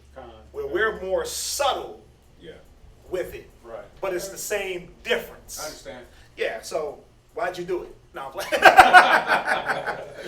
I mean, really, you got to act, because we'd be very wrong to be like, well, if I was there, I would have been on point. Because we always say that. That's right, but guess what? They do that. You were there. Yeah, that was us. Wow.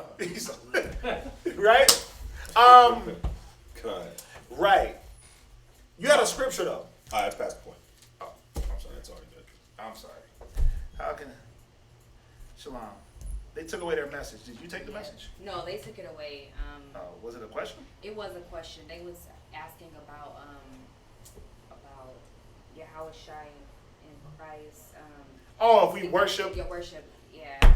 Yeah, if they want to put the question back, they can put it back. But we don't worship Christ, and we don't make. We don't make Yahushua an idol. We don't idolize him. Like we don't pray to him. We don't pray to him. Bahashem Yahushua, we pray to the Most High through Yahushua. Right? Because that's what the scriptures say. No man cometh to the Father but through the Son. So we're not sitting down, bowing down to Yahushua, idols of Yahushua. We're not doing that. Because then, think about it. We got all this symbolism on our shirts. We're not, I don't take my shirt off at the end of the day and bow to my shirt because of the menorah on it. I don't do that.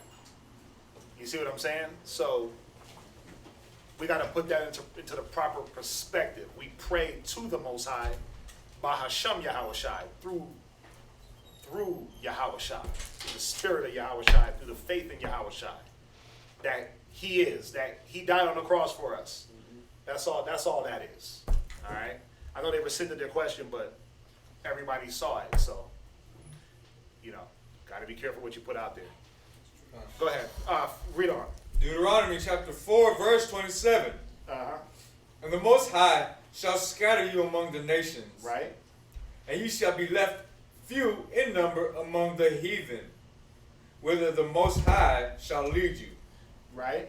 And you shall serve gods, the work of men's hands, wood and stone, which neither see nor hear. So, first of all, this was a curse. It was a curse to follow a God other than your own. Now think about this. Who's cursed on the earth? We are. Who follows a God of their enemies? We do. We the only nation. Mm-hmm. Think about it. Chinese. Every religion. Huh? I say in every religion.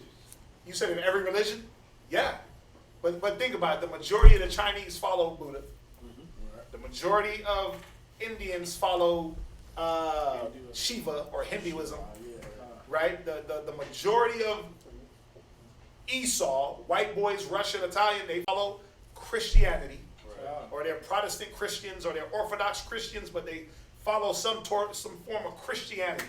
The fake ass Jews over there, they all follow Judaism, right? Yahudiism, right? The Africans, they follow their spirituality, whatever that may be. And I'm talking about the majority of these nations. They follow what they created. They follow what they created, right? Right. But then guess what? Israel has been mixed up, and we follow what they created too. So the majority of us follow Christianity and Islam, right? Mm-hmm. But then you got the branch off that we want to be spiritual. I don't believe in the Bible. I'm just spiritual. Right. We got those Israelites. Then we got the ones that are Kemet. Then we got the ones that want to follow Judaism. Then we got the ones that want to be Buddhists. Then we got the ones that want to be whatever they follow in Japan, temple worshippers. Then we got the ones that want to follow Africanism. And you see my point? That was a curse, first and foremost. The nations created their gods, but they weren't for us to follow. The curse was that we were going to follow these gods. Jeremiah 2:13. Go ahead. What you got? Jeremiah chapter 2, verse 13. Jeremiah chapter 2, verse 13. For my people have committed two evils. They have forsaken me, the fountain of living waters. So we stopped following our God, the one true God, the fountain of which all waters come from. So we stopped following the creator of everything. Go ahead. And hewed them out cisterns and broken cisterns that can hold no water. And we rather follow some gods that can't do nothing. We rather follow the nation's gods that can't help them. That can't help them through anything. That's fake. That ain't even real gods. We rather leave the one true living power to go worship a statue, or go worship a cow, or go worship a fat man, or an elephant, or voodoo, or whatever the case may be. We wanna go and follow. We wanna go and drink out of a cistern that is dirty, that can't hold any water. We rather drink out of that than drinking out of the fountain of youth, the one true fountain of life. So, yeah, man. Yeah, we can go back.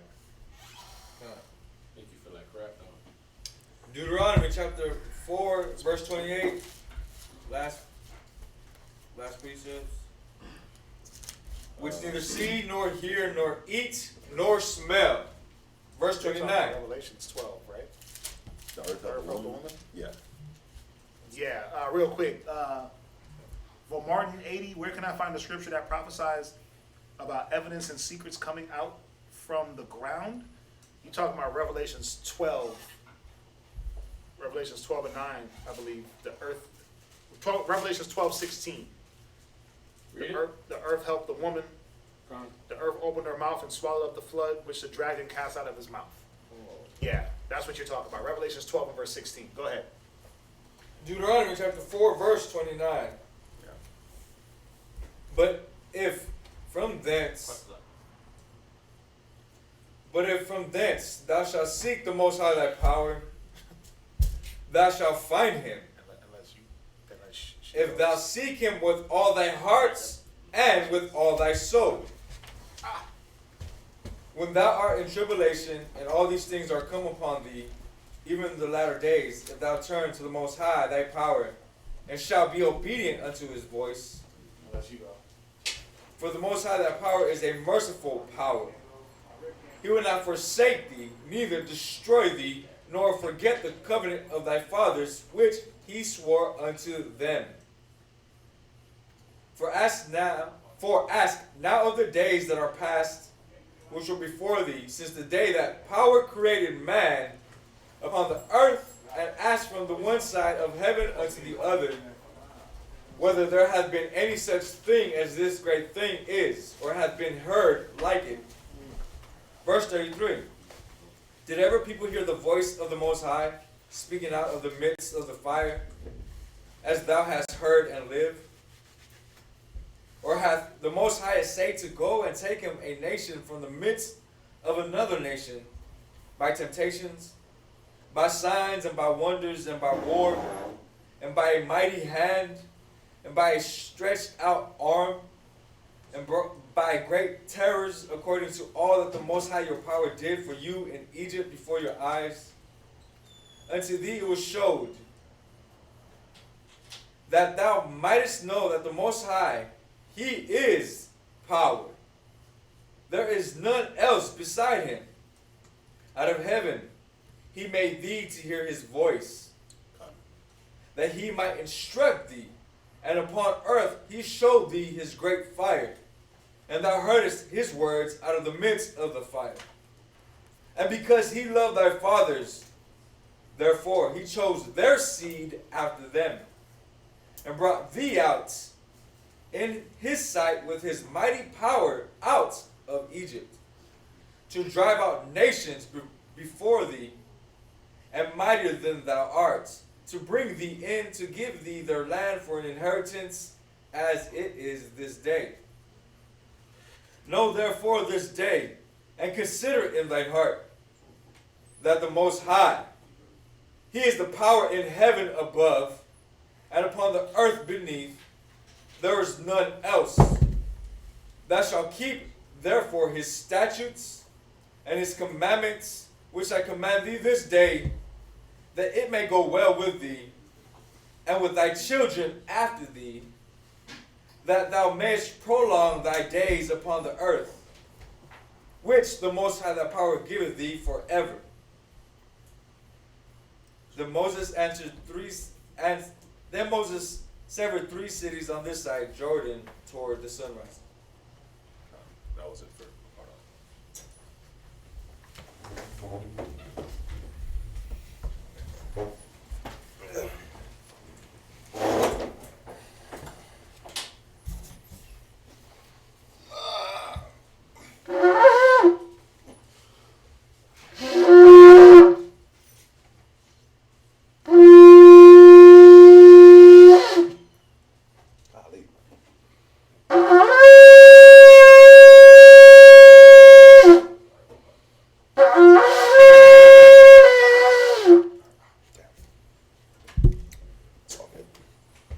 Karatza, Shabbat Shaw, Yahudah, Bar Yashala. Karatza, Shabbat Shaw, Yahudah, Bar Yasharala, men of Israel, I imagine. Barak. Yahweh Shem Yahushua Brakatham. Yahweh Shem Yahushua Brakatham.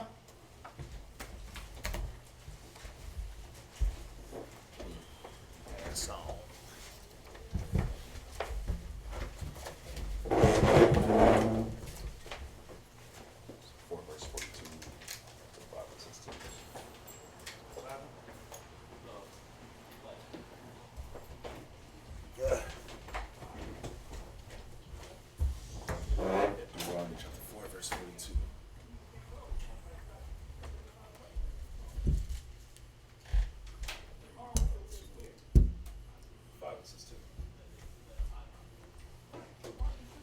Deuteronomy chapter 4, verse 42. That the silver might flee thither, which should kill his neighbor unawares, and hated him not in the times past, and that fleeing unto one of these cities he might live, namely Bizarre, in the wilderness, in the plain country of the Reubenites, and Ramoth in Gilead, of the Gadites, and Golan in Bashan, of the Manassites. And this is the law which Moses set before the children of Israel. So this is talking about these 3 cities that Moses set apart. This was talking about if you killed your brother on accident, you killed somebody on accident, you wasn't trying to, you fled there and you chilled. It was like a sanctuary city. You ran there, that way that person's family, they weren't so pissed at you that they came and they tried to kill you. So you just ran away. It was a place for you to go, and they weren't allowed to come there. So you just ran.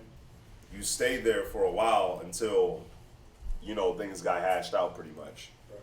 Yeah, we just read these. We just read this in Numbers about the refuge cities. Refuge city. I said sanctuary. Or sanctuary city, just to wait, Yeah. wait for your trial, or wait for the anger to subside. We read this in Numbers 35.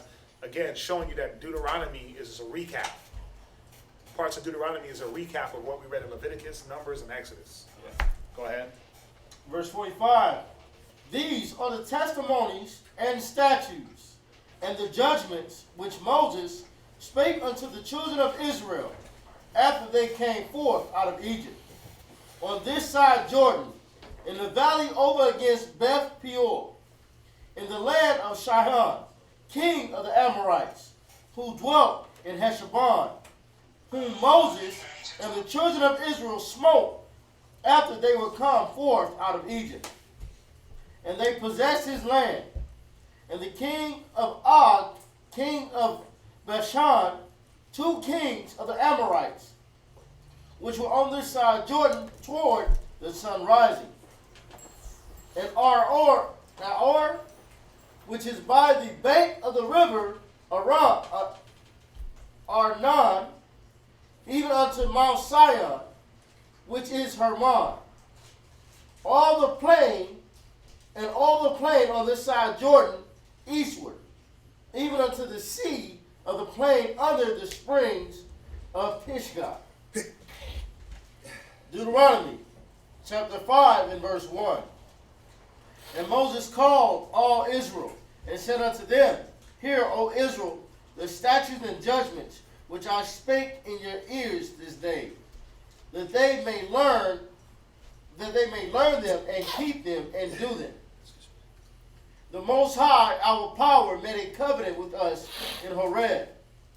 The Lord made not this covenant with our fathers, but with us, even us, who are all of us here alive this day.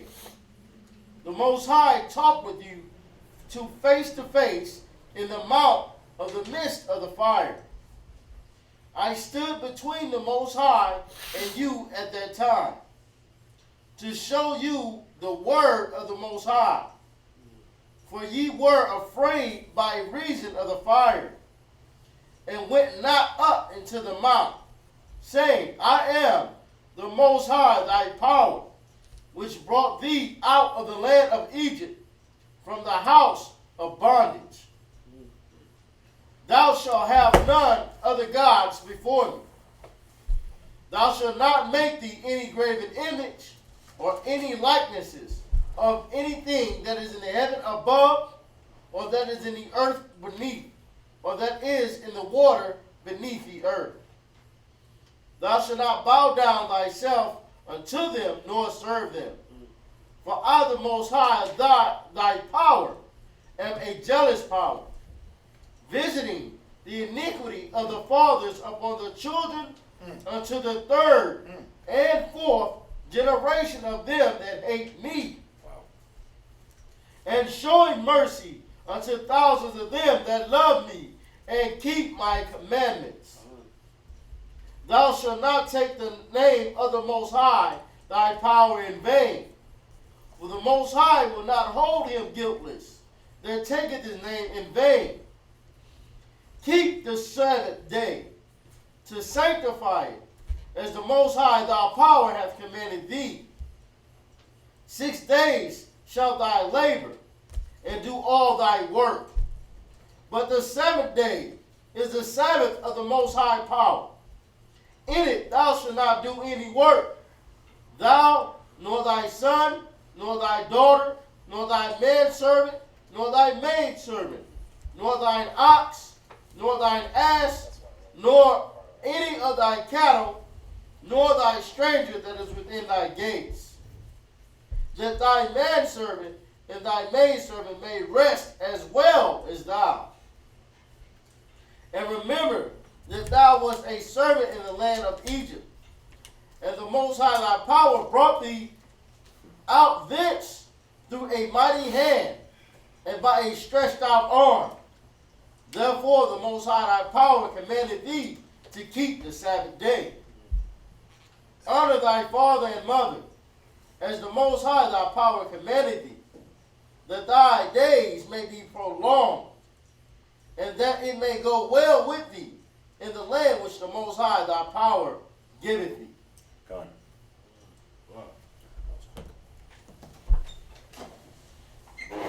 Lawyer Lewis.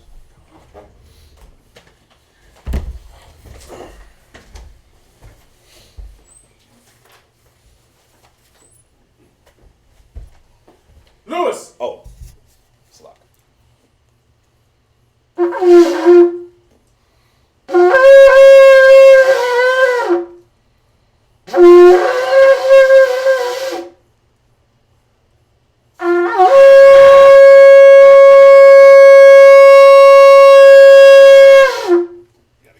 Lip. It's true. You got. Yeah, it's like lip placement. When you give it too much lip, it'll fizz out. You got to give it less lip. Like you got to tuck. You got to give fish lips. Go ahead. Lewis, Sabbath Shah, Yahawada, Bun, Yasharala. Louis, Shabbat Shah, Yahawada, Bun, Yasharala. Men of Israel, I imagine. Barak. Yahawah Hashem Yahshua Brakatham. Yahawah Hashem Yahshua Brakatham.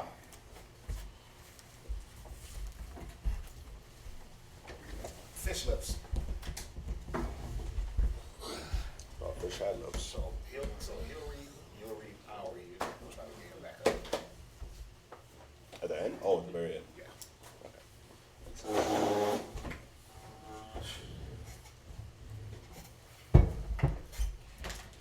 So he'll do that.